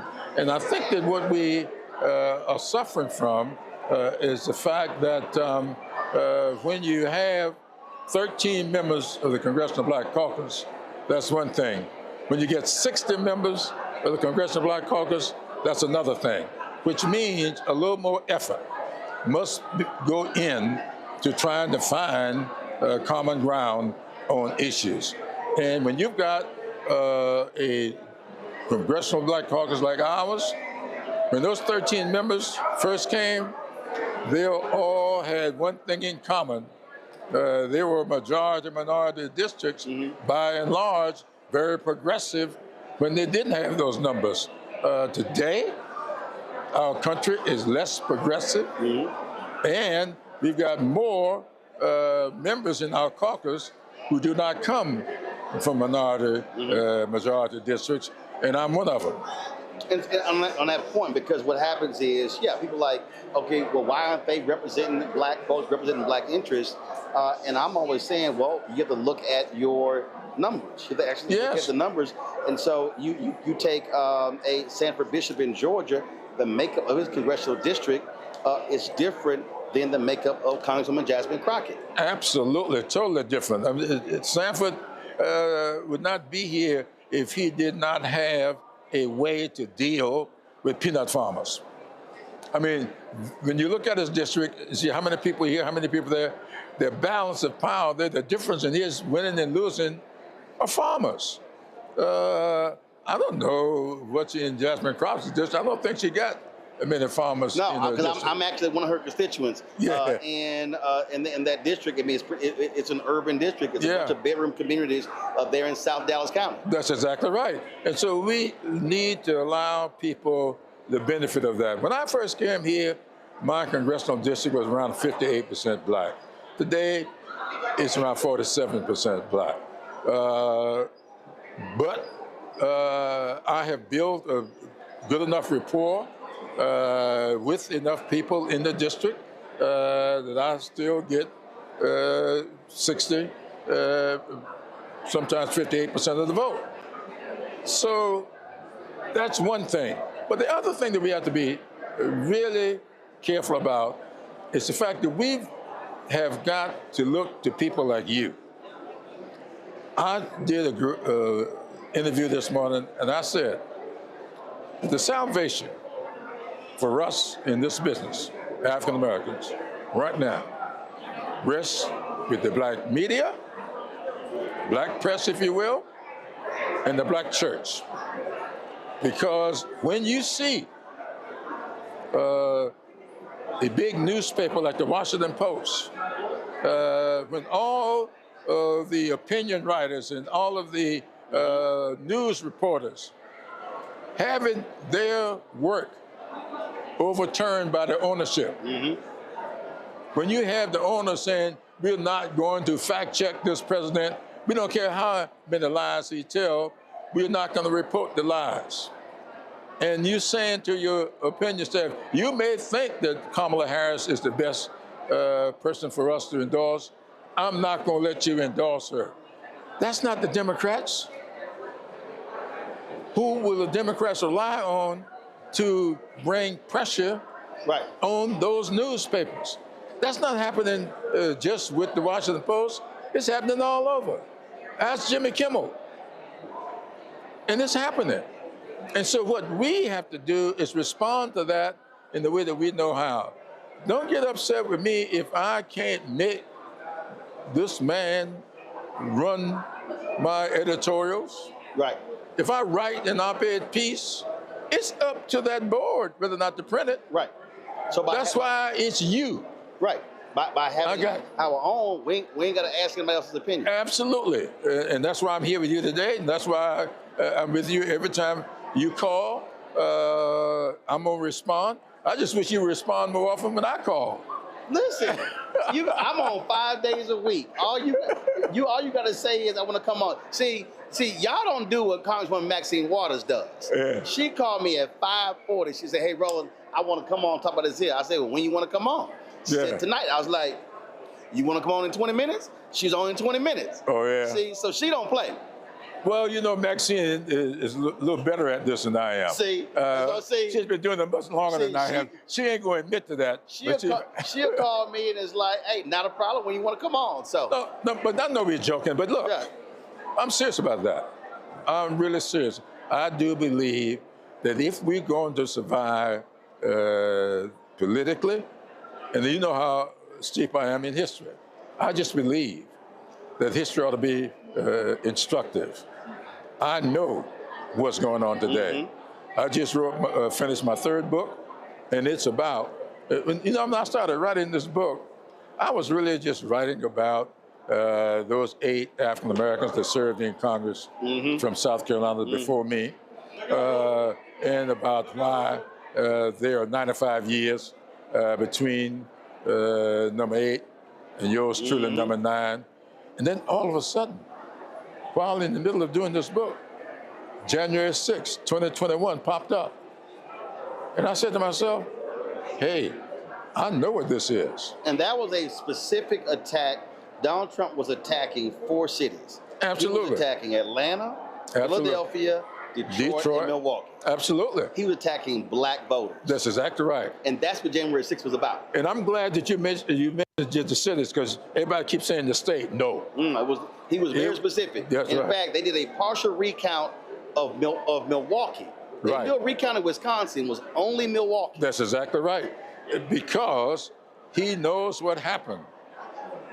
The last time election got thrown into the House of Representatives, and they were trying to get this election in the 2020 election thrown in to the House of Representatives so they could do what happened the last time. Once an election gets in the House of Representatives, it's out of everybody's hands. Well, and that's the point I've been making. The reason they are gerrymandering, because I keep telling people, it's not about control in 26. If they win, if they keep the House in 26, they'll control the House in 28. Right. And if anything happens with the election in 28, the House decides. The House decides, and that's what they want to do. This number of congressional delegations will determine how the makeup of the Electoral College is all about. Right. That's what it's all about. Because the Electoral College is determined by how many House members you got and how many senators you got. And then you divide that up in 50% plus one of that is how you win. So if you get these congressional districts, you'll have in the House. Now remember, I don't want people to believe that it's 535 votes. No. Each state gets one vote. And it says those states meet. They vote among themselves. And then the majority in that state will cast one vote for the president. So there won't be no bunch of votes, 535, no. Right. So no matter how many House members come out of California, right, they will have the same standing as the House members that come out of South Carolina. Or Idaho, or Wyoming, Absolutely. or North Dakota, South Dakota. One of the things that came out in the 24 election,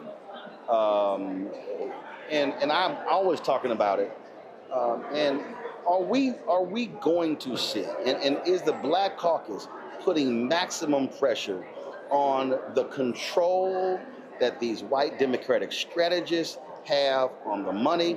When I looked at Vice President Kamala Harris's campaign, and I looked at all these firms that were controlling the advertising money, not one black and a small amount of money. And so firms that were created a year before all of a sudden were $60 or $100 million running through. And what I've said is, if there's any moment where the CBC has puts its foot down and says to the Democratic Party, to the DNC, the DCCC, the DSCC, the Democratic governors, all these groups, and the PACs, y'all, we are not allowing this to happen in 26, 28 again. Well, I sure hope so. I've been, as you know, I'm pressing on that. I said during the election, I've said since, that I thought that we were losing because we were turning over too much of the decision makers to consultants, rather than sitting down with practitioners, people who aren't necessarily trying to get to the bank, who are trying to prepare a future for their children and their grandchildren.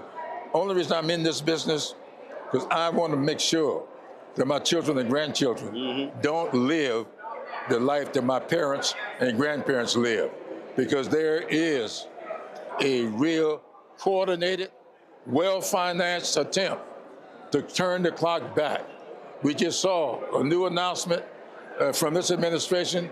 They're no longer going to enforce fair housing laws. Right. If that doesn't tell you what's going on here, no fair housing laws. Well, what I've been saying is that they want to completely defund Black America. Absolutely. They're targeting every single institution in Black America. And when I see a guy that will tell me they want me to vote to preserve, to honor his legacy, when he stands in front of a TV, right. And says, if I get on an airplane and I see a black pilot, I'm wondering whether or not that person is qualified. Right. Nobody asked whether or not the Tuskegee Airmen were qualified. But also, they never question if a white pilot is qualified. No. But that's the game that they play. No, that's the game they play. And so my point here is, if those black pilots were good enough to win World War II, right? And you can come out and make all these movies about the red tails and honor them, but you don't give them the GI Bill to go to college or to get a home or to buy a home in the black community. That is what we're going back to. Mm-hmm. So the fair housing laws came about as a result of that. Now they're saying, no, we're not going to force it anymore, so you can go back to that. That's what's going on now. Last question for you. This was a huge issue in 24, and we're still seeing, and that is it. And I hear around the country the need for a very specific, targeted, focused effort on black men. And speaking to the issues that they care about, and energizing them as well. Is that happening? Do you see it happening? And if not, what should be happening? Well, it should be, and I think it is much. I think a lot of people started all of this being cute. I have 3 daughters, don't have any sons. Got a couple of grandsons. But my 3 daughters started warning me about this wedge that they felt developing, saying everything, the black woman this and the black woman this, and they were very conscious of the fact that could very well drive a wedge between black women and black men. And all of a sudden we saw that the polling indicated that black men were drifting away from the Democratic Party. And I think it has a lot to do with some black men wondering, where do I get my attention? There are some issues that are unique to being black in this country, and there are issues that are unique to being a black man in this country. And we know it, and we ought not allow these kinds of discussions to determine how we react to each other or how we react when voting is taking place. Well, so we're working on that. I mean, and one of the things that I've said to the Alpha, I said to the other fraternities as well, I said, I said to Prince Hall Mason, I said, we've got to be using this infrastructure that we have, and to me, it's not being properly utilized. Absolutely. You've been eavesdropping on my conversations. You and Alpha, and I'm an Omega, and we both have very good Kappa friends and Sigma friends, and we all love Prince Hall Mason, absolutely. All these groups. Yeah, I wear this 30. What are you doing? Yeah, this 33rd degree ring I read all the time. I believe that we have enough organization in the black community. The question is, how are we utilizing them? And we have got to utilize the Divine Nine. We got to utilize the Masonic orders, both the Masons and the Eastern Star. We got to utilize the Boule and all these other community-based organizations that exist. And what I say to them is they have got to stop being insular and only concerning about internal business, and the community needs to see us present and accounted for at city council meetings, school board meetings, county commissioners meetings, state capitol, U.S. Capitol, and properly mobilizing the vote door-to-door, precinct by precinct. Absolutely, I've done it.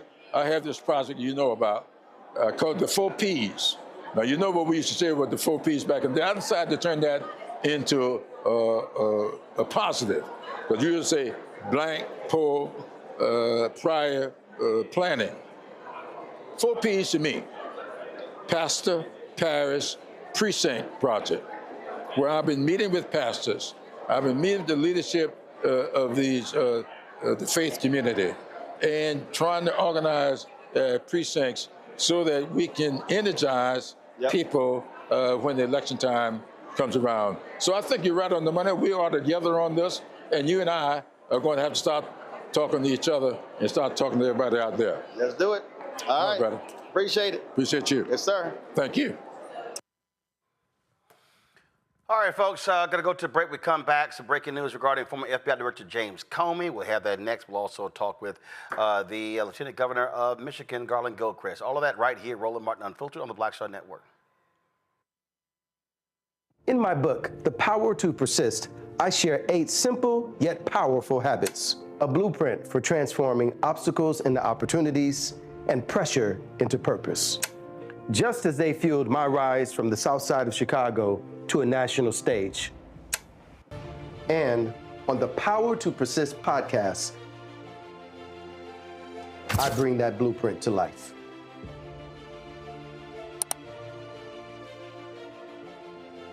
This is Reggie Rock Byford. You're watching Roland Martin, unfiltered, uncut, unplugged, and undamn believable. You hear me?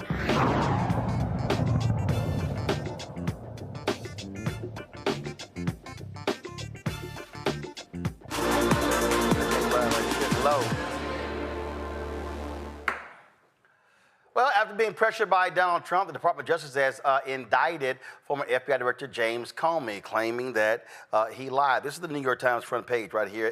Former FBI Director Comey indicted after pressure from Trump. Ken Delaney, who is the national security correspondent for NBC News, is tweeting he's hearing from DOJ folks saying this is one of the worst indictments ever. It is clearly all about Trump's pressure. He pressured Attorney General Pam Bondi to do this. Not only that, who's next? Now, they also report that Donald Trump, he's now wanting an investigation of the Department of Justice into the George Soros Foundation. So that's what's going on. Now, I've heard that they have been targeting individuals that have received funding from the Soros Foundation because they want to declare them a criminal organization.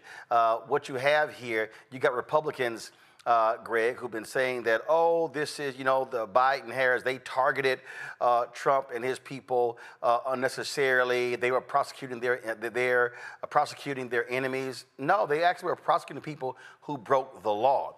And again, Ken Delaney has been reporting on this, saying that first of all, the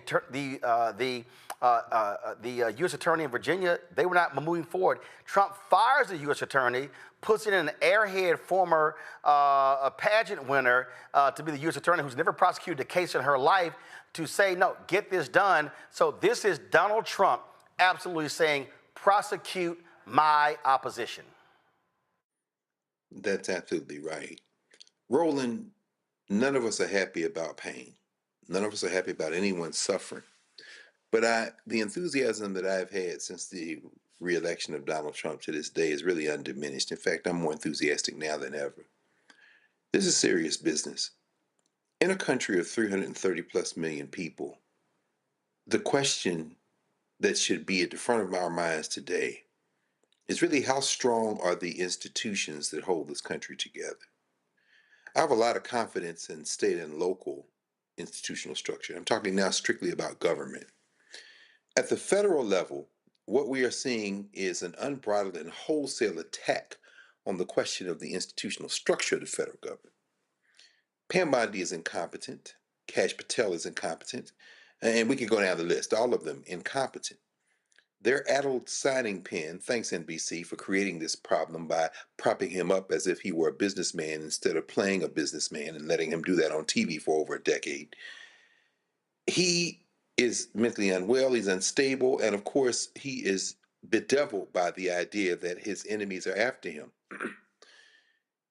We are at a moment now, however, when I think we are getting close to finding out collectively just how strong the institutions are, and I think this Comey indictment is the next step in that area, in that direction. For this reason, they were able to secure an indictment. They're not going to convict James Comey of anything. They're certainly not going to convict Tish James of something if they can manage to hoodwink a grand jury into indicting her. They won't be able to get George Soros either if they do that. What they are, however, doing is obscuring the inevitable march of the thing that Donald Trump, I'm not talking about any of the rest of them, Russell Vought, I'm not talking about any of the other people, Steve Bannon, Steve Miller. What they are not going to be able to do is prevent him from the thing that he is concerned about. We saw, of course, as you reported, out of Arizona the day before yesterday, Adelita Grijalva getting that seat. Well, they now have enough people to trigger that Massey Ro Khanna asked to get those Epstein files released. The only way they would be able to block it is if there's a shutdown. Oh, and she can't get sworn in. The single thing he is obsessed with are these damn Epstein files. And I'm saying that we are at a moment when, well, what can be revealed now is indeed the strength or the weakness of these institutions. And I'm saying that, Roland, listening to you talking with Jim Clyburn there, who, with all due respect, is right about a lot of things, but probably maybe should pass this on to the next generation to carry this fight on. I'm not saying that he's finished at all, but I'm saying that what's coming ahead now is going to require a resolve that the people in this country have. Jimmy Kimmel will be on tonight because the people said, we don't care. The white nationalists are being exposed. Sinclair, they're saying, well, we won't run. Fine. Go to hell. More people watch YouTube anyway. Your audience is bigger than the people who are on cable, and everybody running over here now anyway. My point is that as people get pissed off, the politicians are going to have to follow the masses of people who are moving toward the we don't care part. Because when they captured this car, the white nationalists have thrown acid on the apparatus of the federal government, and what is being revealed now is what will be left after the acid burns everything else away. I'm saying that's probably a positive development. But what we're looking at here, Noah, is very simple. That is Donald Trump. I said at the outset of this year, they want to defund Black America. What they want to do is they want to completely cripple the progressive infrastructure. That is nonprofits, the money. They're trying to declare Soros a terrorist organization. People need to understand what they are doing. The efforts to defund Black America, they're targeting academia, they're targeting HBCUs, they're targeting jobs, they're targeting Black businesses, nonprofits, they're targeting everything. This is their plan and they're executing it. Absolutely. And my day job, and the real work that I do, there are so many meetings that are being convened. I can't tell you how many trainings I've been in terms of cybersecurity, in terms of protecting my own digital footprint and what to do once, if attacked. And one of the reasons is because one of the orgs that OSF is affiliated with, Laura Loomer, attacked this particular organization, which is, one of the foundational organizations within the large scheme of national security and foreign policy. So attack the organizations, attack the nonprofits, attacked our funding sources. We're already having a challenging time because progressive anything, is not being funded right now. And for the organization I'm affiliated with, Women of Color Advancing Peace and Security, we have women of color in our name. So what's the best way to continue this attack on, Black people, definitely, Black women, definitely, on progressive agendas, attack the funding source. And while OSF, they're still writing checks and they're still depositing checks where other organizations are still trying to figure it out, this would be a huge blow in the progressive agenda. And that is intentional, But going back to our earlier conversation and tying in the conversation you were having with Representative Clyburn, a lot of people are having a hard time dealing with where many of us on this show, we already are at. We understand what it's going to take for someone to stand up to this administration. And a lot of people are really just trying to do the math and the calculus if that's what they want to be doing right now. People were promised an American dream that does not exist, and people are rightfully pissed off about it, but they're also trying to negotiate, okay, what am I willing to give up? What am I willing to do? Because right now I am telling you from a political scientist perspective, and I was sharing this with one of my mentors yesterday, right now, the next step to this is violence. And I think people are rightfully so trying to figure out where they want to be in that spectrum. The person who steps up and lead, they're going to have to sacrifice a lot. They are going to be targeted. They are going to be attacked. So people have some very serious decisions to make. And I get it, because Trump is out there right now talking about how strong the right is, stronger than the left. In many ways, he's absolutely right. These militia type folks have been wanting to go out there and do crazy stuff to people for a long time, where you just have people who just want to live their lives, Right. just be with their families and travel and do all the things. There's nothing wrong with that. So I just want to, my last comment, I got the right from you, so let me shut up. Where we are right now, people have to figure out, what are they willing to do? So, board, again, what you see here by Trump forcing the DOJ to indict Comey. Look, they're not going to do anything. I mean, they know this is an awful, awful indictment. But it is to have a chilling effect. What Brendan Carr did with the FCC, what they want to do is they want to freak everybody out, scare them to death, and cause people to fear saying or doing anything.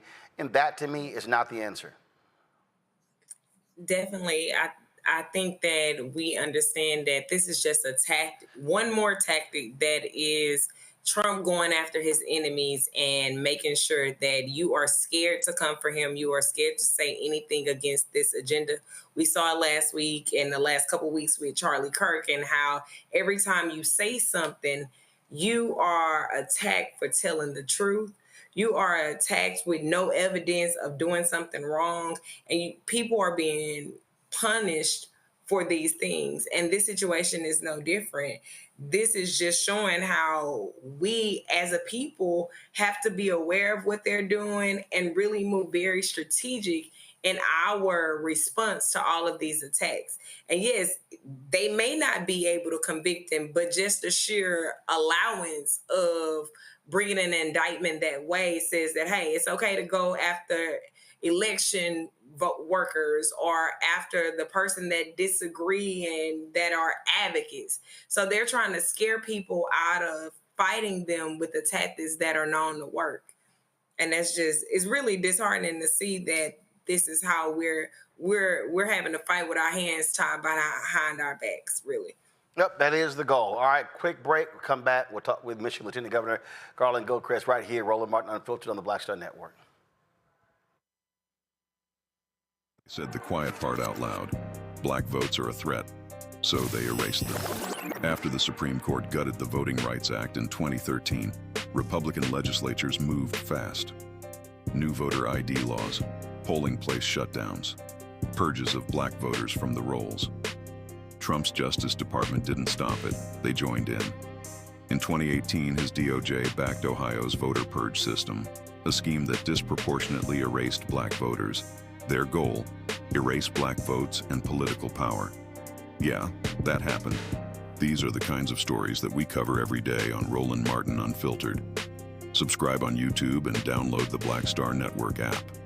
Support fact-based independent journalism that centers African Americans and the issues that matter to our community.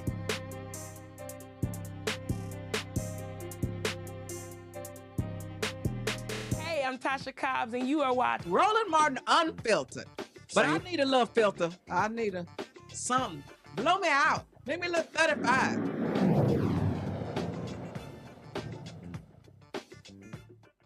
All right, folks, he is Lieutenant Governor of Michigan, Garland Gilchrist. Also, is going to be running for governor next year. He joins us right now. I'm glad to have you here. First and foremost, let's talk about what is happening. States are being greatly impacted by the madness 2 blocks from us. You look at the DOJ cuts. You look at what's happening to farmers as well. How is Michigan being impacted by the absolutely chaos coming out of this nonsensical administration? It's hitting our people hard and fast. No, Roland, when you talk about the DOJ cuts, when they severed those union contracts with public sector unions, that hit 3,000 people in Michigan that no longer have that labor protection. And these are the people who are nurses at the VA. These are the people who work for the national lake shores in Michigan, in our parks and streams. These are people who work hard, like my dad, who's a federal retiree from the Department of Defense. They're coming for people, and I think it's really, it's chaotic because it's disrupting people's livelihoods. But then when it comes to what they're doing for healthcare, we've already had a hospital, rural hospital in the Upper Peninsula of Michigan, say they're going to close their maternity ward. We're already seeing hospitals being able to pull back services. And that means that more babies are going to get born on the freeway instead of in the hospital. That means that more seniors, if they have a cardiac event, they're going to die in the car before they get to the hospital. This MAGA agenda for Michigan is dangerous. It's deadly. And look, bottom line is he won Michigan. And I've said this here, that the only way these things change, if his voters feel pain. I mean, because a lot of them thought it was going to be those other people. They thought, oh, it's going to be the black folks. It's going to be undocumented workers. It's going to be those people. And you get a whole bunch of crying farmers. You get a whole bunch of people who are like, oh, my God, I'm losing my family farm. Well, you voted for, oh, you didn't realize you were voting for that stuff, too. You thought you were just voting for that stuff. But it's important, though, we have to tell the story, though, about really where this pain is coming from. That's one of the reasons why I spend so much time on the road in Michigan reminding people that, yes, Donald Trump, John James, who voted for this stuff in Congress, who wants to be the governor of Michigan, like that man voted to take away your health care. That man has stood by and let these tariffs come in, which hit Michigan harder than any other state for our manufacturing and our farmers. They can't sell no soy products to China now. Like these markets are collapsing because Republicans broke them. But that's why it's so important that Democrats step up, that we tell the story aggressively and forcefully, that we show up for people that said, you know what? I know you can't afford your groceries. I know you can't afford your health care. I know you can't afford diapers. I know you broke the bank to get school supplies for your kids to start school. Now we got Republicans even on the state level who have been imitating these cuts, and we have to push back against that. To your point, to that point about messaging, that point about how do you tell that story? How do you convey that? That to me is also the weakness, because what I believe is that Democrats are fearful to go into red areas and have the conversation. And my deal is they have to. They got to go in there and say, oh, I know your county voted 70% for Trump or whatever the number is, but let me be real clear. Here are the stats on how your county is now being impacted by that. And I think the folks' vote has to be thrown back at them to say, hey, you can't sit here and blame it on Biden and Harris. Can't blame it on your county voted for this. So now what are you going to do? Oh, so now you want to come running to us to save you after Trump and MAGA screwing you over. Well, look, you cannot get votes from people who you will not go see. So look, as Lieutenant Governor of Michigan, I've been to all 83 counties in Michigan at least 3 times. I will go and see anybody in Michigan anywhere at any time and talk about, yeah, what's important and what's urgent for you right now, what you're worried about, how expensive things are, how it's not working. Yeah, that's what this president did to you. So now we need to talk about what you need to do to them. You need to make sure that those who support them get out of there and out of the way, that we elect strong leadership in Michigan that's going to push back against that and make something happen to protect people, but then actually position them to be able to pursue their dreams, position them to be able to afford to be in Michigan and succeed. The people who are worried they're never going to be able to afford to buy a house. Well, like perfect example, it's a whole bunch of Teamsters in Michigan. And they wouldn't endorse Vice President Kamala Harris. The Teamsters president, Sean O'Brien, spoke at the Republican convention. He's made it clear he's going to be funding Republican candidates. And so even though Biden and Harris saved the pensions of $600,000, and so this is where, to me, again, this is where if you're Democrats, you say, hey, Teamsters, we tried to tell you. Now you so again, folk want to, like I've seen this everywhere, they want to come run to Democrats. Can you help us? Can you save us? You cut your own throat because you supported him. Well, look, I'll take that people know that Democrats can actually solve the problem. I'll accept that. But we also, maybe we need to separate the leadership from these organizations. Maybe the people who are actually the rank and file union members who are feeling that pain, not the wealthy people who are running it. Maybe we can show them that this is what their opportunity is to vote for something different, to make something different happen, and that you have the power. This stuff just does not have to happen to you. You can make something different a real reality in Michigan. Questions from the panel. Zabor, you first.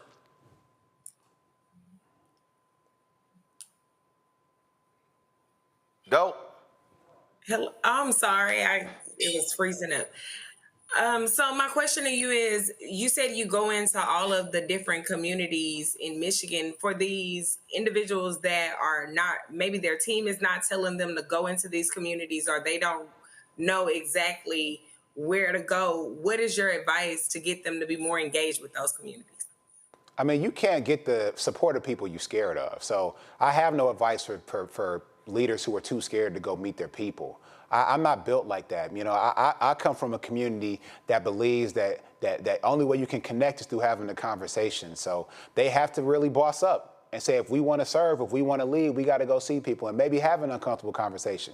But I've talked to people who are frustrated about not being able to afford their housing. I've talked to people who are frustrated because they've been working the same job for 5 years and finally got a raise and their rent went up the same amount as their mortgage. But why did that rent go up? Because their landlord is squeezing it. Why is their landlord allowed to squeeze them? Because too many of these big corporations that own these properties, they've been allowed to just do whatever they want. People want leadership that'll hold people accountable so those prices can come down and they can be able to afford to be in Michigan and succeed. And that's something that I think leaders need to be able to go and tell that story about what they would do about the problem that people are articulating to them right now. I'm going to do that. So maybe they can, take my lead and they can see that as a model for how they need to move forward. Nola. In addition to that, thank you so much for your remarks. In addition to the model that you're suggesting, I'm very pro Southern strategy. I'm very pro outside of the Beltway strategy, any sort of strategy. And I know that a lot of politicians are about where's the win going to be. Is there a use case to where going into Democratic friendly areas, is there a test case or two where it worked, where the strategy to go in these more red-leaning areas and you eke out a win? Perhaps, can you add that to your model as you go in and you talk to some of these electeds when you talk about strategy? Is there something that they can see on paper, like, no, this actually works? Yeah, the model includes going everywhere. I'll give you the example of Macomb County, Michigan. I've been on the ballot twice with Governor Gretchen Whitmer in 2018 and 2022. Now, in 2020, Democrats lost Macomb County. In 2024, Democrats lost Macomb County. But we won it. Why? Because I spend time there. I talk to those UAW members. I talk to those hospital workers. I talk to those janitorial services folks and understand what's important to them so that when it's time to vote, they believe me. They know I'm going to be the one who's going to be there for them. I even talked to that Trump voter who had signed a mortgage for her first home, Roland. She signed a mortgage, and then 10 days later, Trump announced that first round of those tariffs, and Stellantis laid off 900 people at her plant. That happened immediately. I had to go see her and say, well, what you gonna do? Because it's not a temporary layoff. What do you need to do? She said, yeah, I need to think about this a different way. This wasn't what I voted for, but now I need to make something different happen. So we got to give people that option. And you can only give people that option. You can only show that you're an alternative if you're willing to be there and sit with them and work with them. So I know what it takes to win in a place like Macomb County. And the reason that national reporters, when they come to Michigan during presidential elections, they go to Macomb County is because that's a place that can swing either way depending on how much they trust the candidates who they put in front of them. And the way you build trust is by showing up. Greg.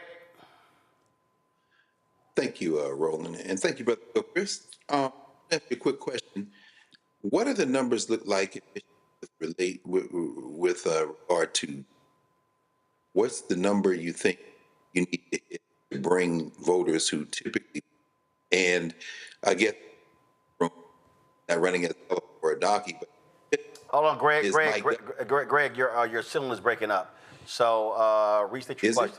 It was like jittery there. Restate your question. Oh, okay. Let me very quickly and thank. Yep, it's still doing the same thing. Hold on for a second. Let's do this here. Let's take off. I would do this here. Take off the earbuds and then. Am I okay? There we go. Oh, there we go. Okay, thank you, brother. It was his earbuds, Nola. It was your cricket Wi-Fi. Nola, stop. Don't even trip. Y'all crazy. We fixed his problem in 10 seconds, Nola. You froze 5 times. You froze 5 times, Nola. You get assistance. Whatever, Greg. Ask your question. Now we can hear you, Greg. Go ahead.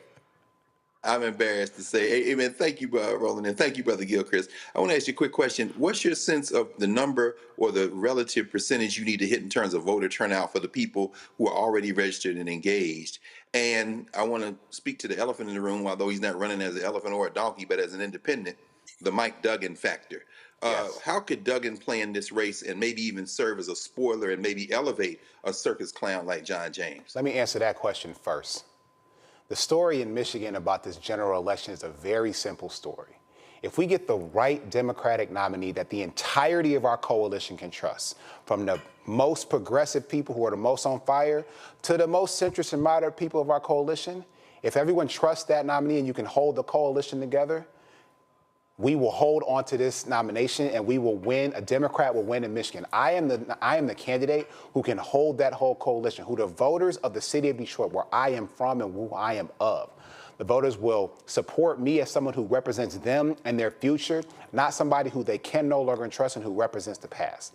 They will see me as the person who they can support and they can believe in, and they won't vote for a Republican. They will show up and we'll get record voter turnout in the state of Michigan, because the last time we had record voter turnout was the time we had a young black candidate where everybody was excited about. So that is the opportunity that my candidacy provides here in the state of Michigan. So what we need to do, we need to mobilize those black voters, anchor, organize them, persuade them to be in this game. And I'm the person who can bring those young men back into our coalition, the person who can inspire young people to get engaged. That's why we have a college program and a non-college youth program. The person who can mobilize those voters who are on fire because Trump is setting our economy on fire in the state of Michigan. We're the state that is hardest hit by tariffs, harder than any other state. And also then by organizing those labor union members. Bigger than the leaders, it's the members. You know, I'm the candidate that can hold that whole coalition together. That's what it's going to take to win, someone who can build that. And there's a path for that, not only to win a Democratic nomination, but to win the governorship. That's what we're going to do. I want to get you to weigh in on this here. Pastor A.R. Bernard gave a sermon the other day, and I just thought it was so on point. And I think it also speaks to how I believe political leaders should be speaking to folks who love to proclaim Jesus, but then you don't necessarily see that reflected in their policies. Roll this. Satan was biblical. He was quoting texts, but he's sure enough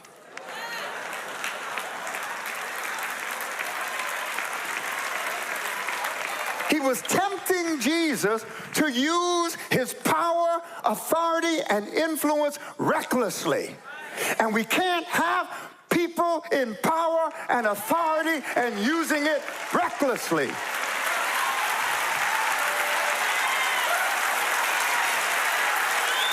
is not Christ-like. I don't care how much you call yourself a Christian, because I'm judging you by the standard. The one that said, I'm the way, I'm the truth, I'm the life. Every other way, every other truth, every other life must be judged by my standard. So don't tell me how Christian you are, how much of a follower of Jesus you are. And you're engaged in activity that marginalize, disenfranchise, strip, and leave people in poverty. No. Don't you tell me.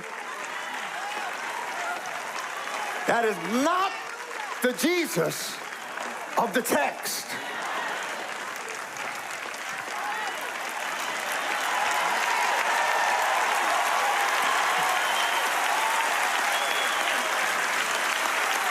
The Apostle Paul said this.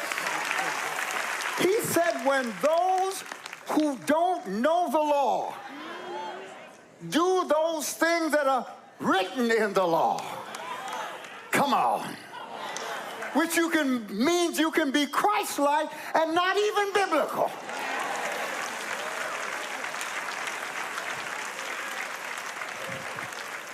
But when they do those things that are written in the law, they prove that there is a universal law, a higher standard written on every human heart.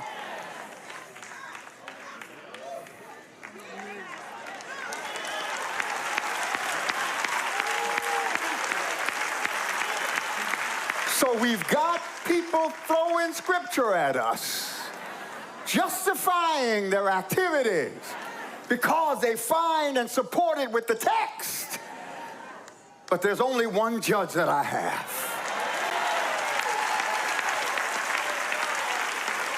Are you rooted in the character of Jesus?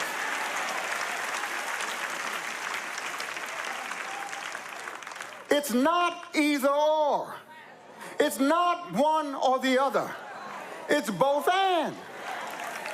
because you could be Christ-like without the text, which means you have no guardrails. And your Christ-likeness can become sentimentality that is in violation of the character and nature of God. So you need the text. But the text is to support Christ-likeness. They work together. So you can wear your cross. You can play your music. You can have all of the symbols. But I'm not going to judge you by your music. I'm not going to judge you by your symbols. I'm going to judge you by the standard.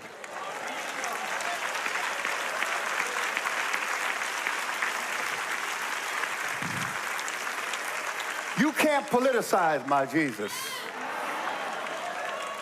You can't nationalize my Jesus. You can't culturalize my Jesus. Because at the end of the book in Revelation, John says, I saw a multitude of people from every nation, from every language, from every culture.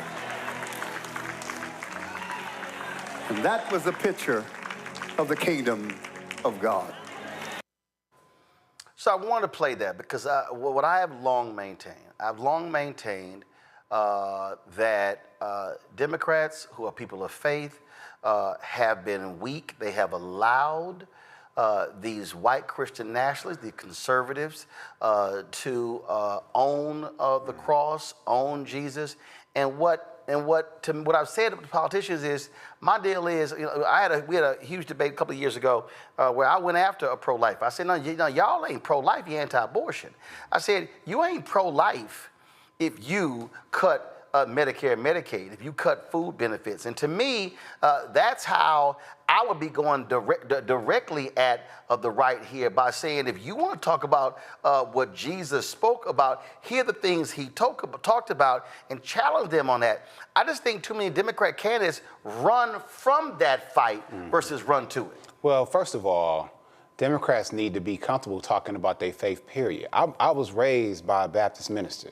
I talk about my faith more than any Democrat in the state of Michigan because it's important and it connects with people.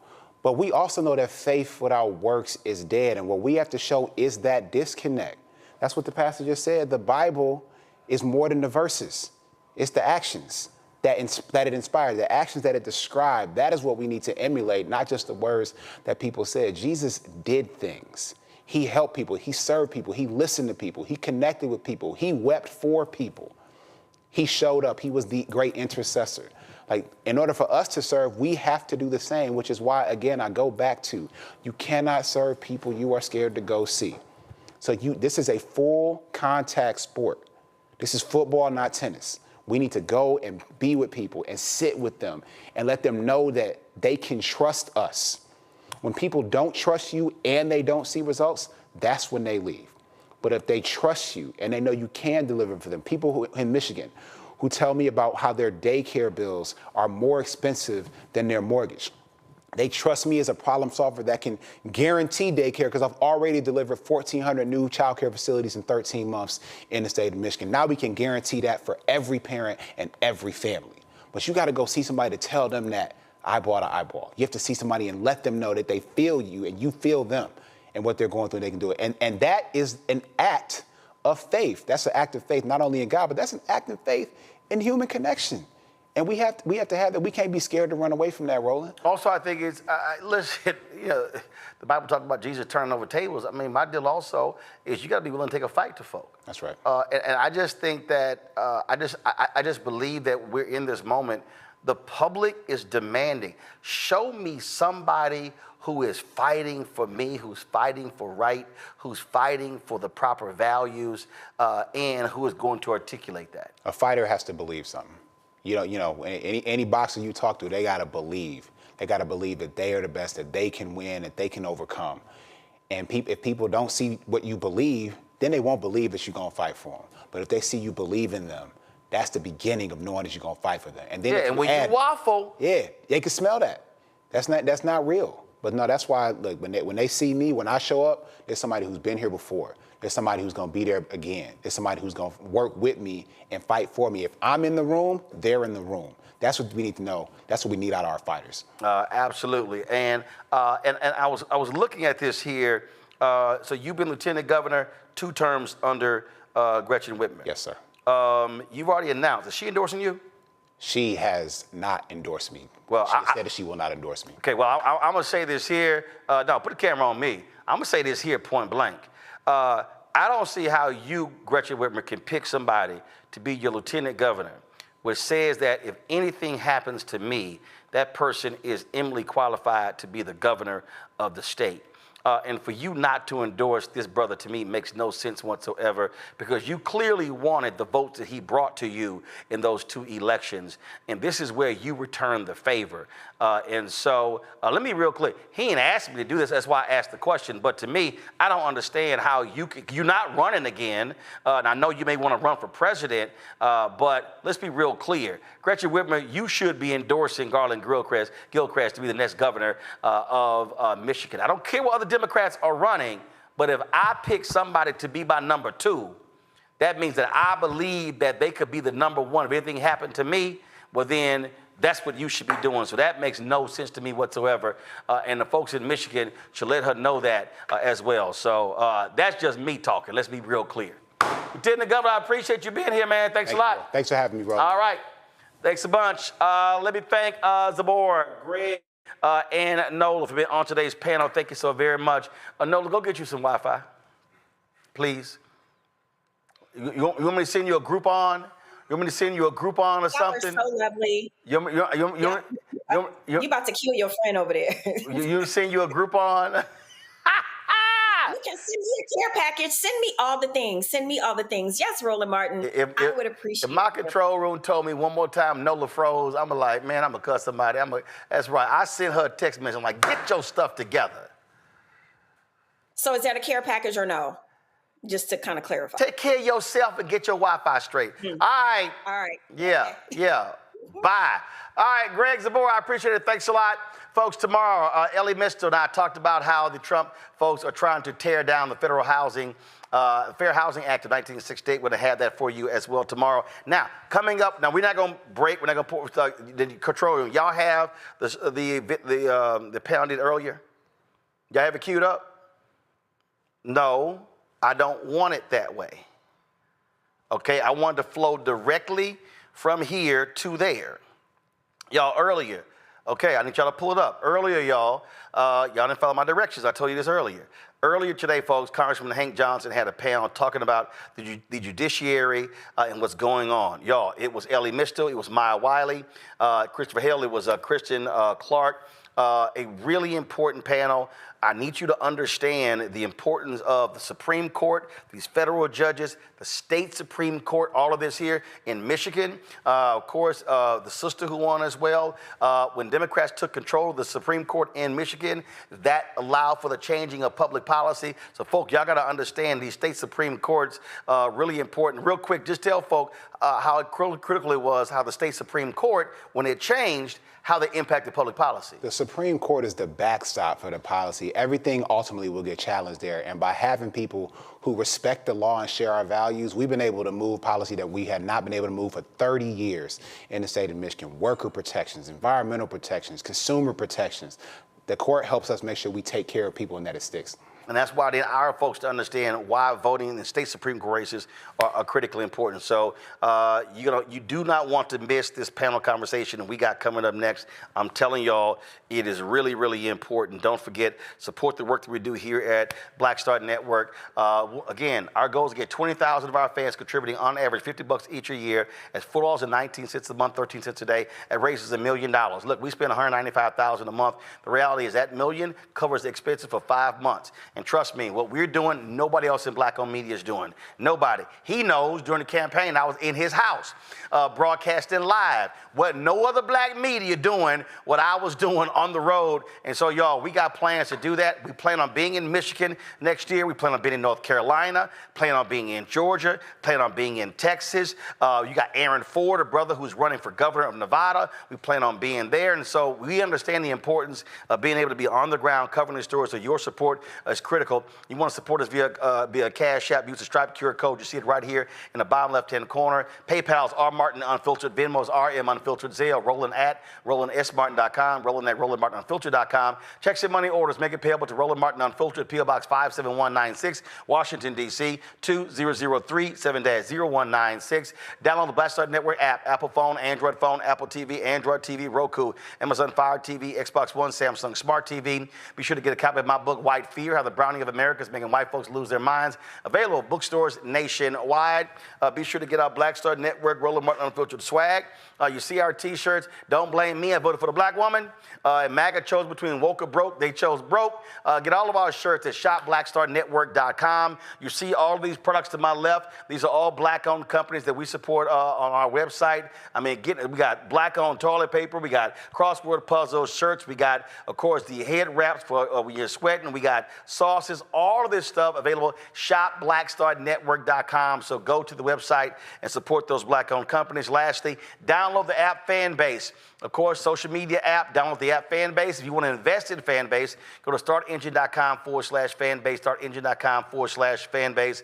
Folks, I'll see you tomorrow right here, Roland Martin Unfiltered on the Black Star Network. Here is my panel today from the Congressional Black Caucus Foundation, ALC, sponsored by Congressman Hank Johnson, talking about the power of the courts. Folks, it's a conversation you do not want to miss. See you tomorrow. Holla!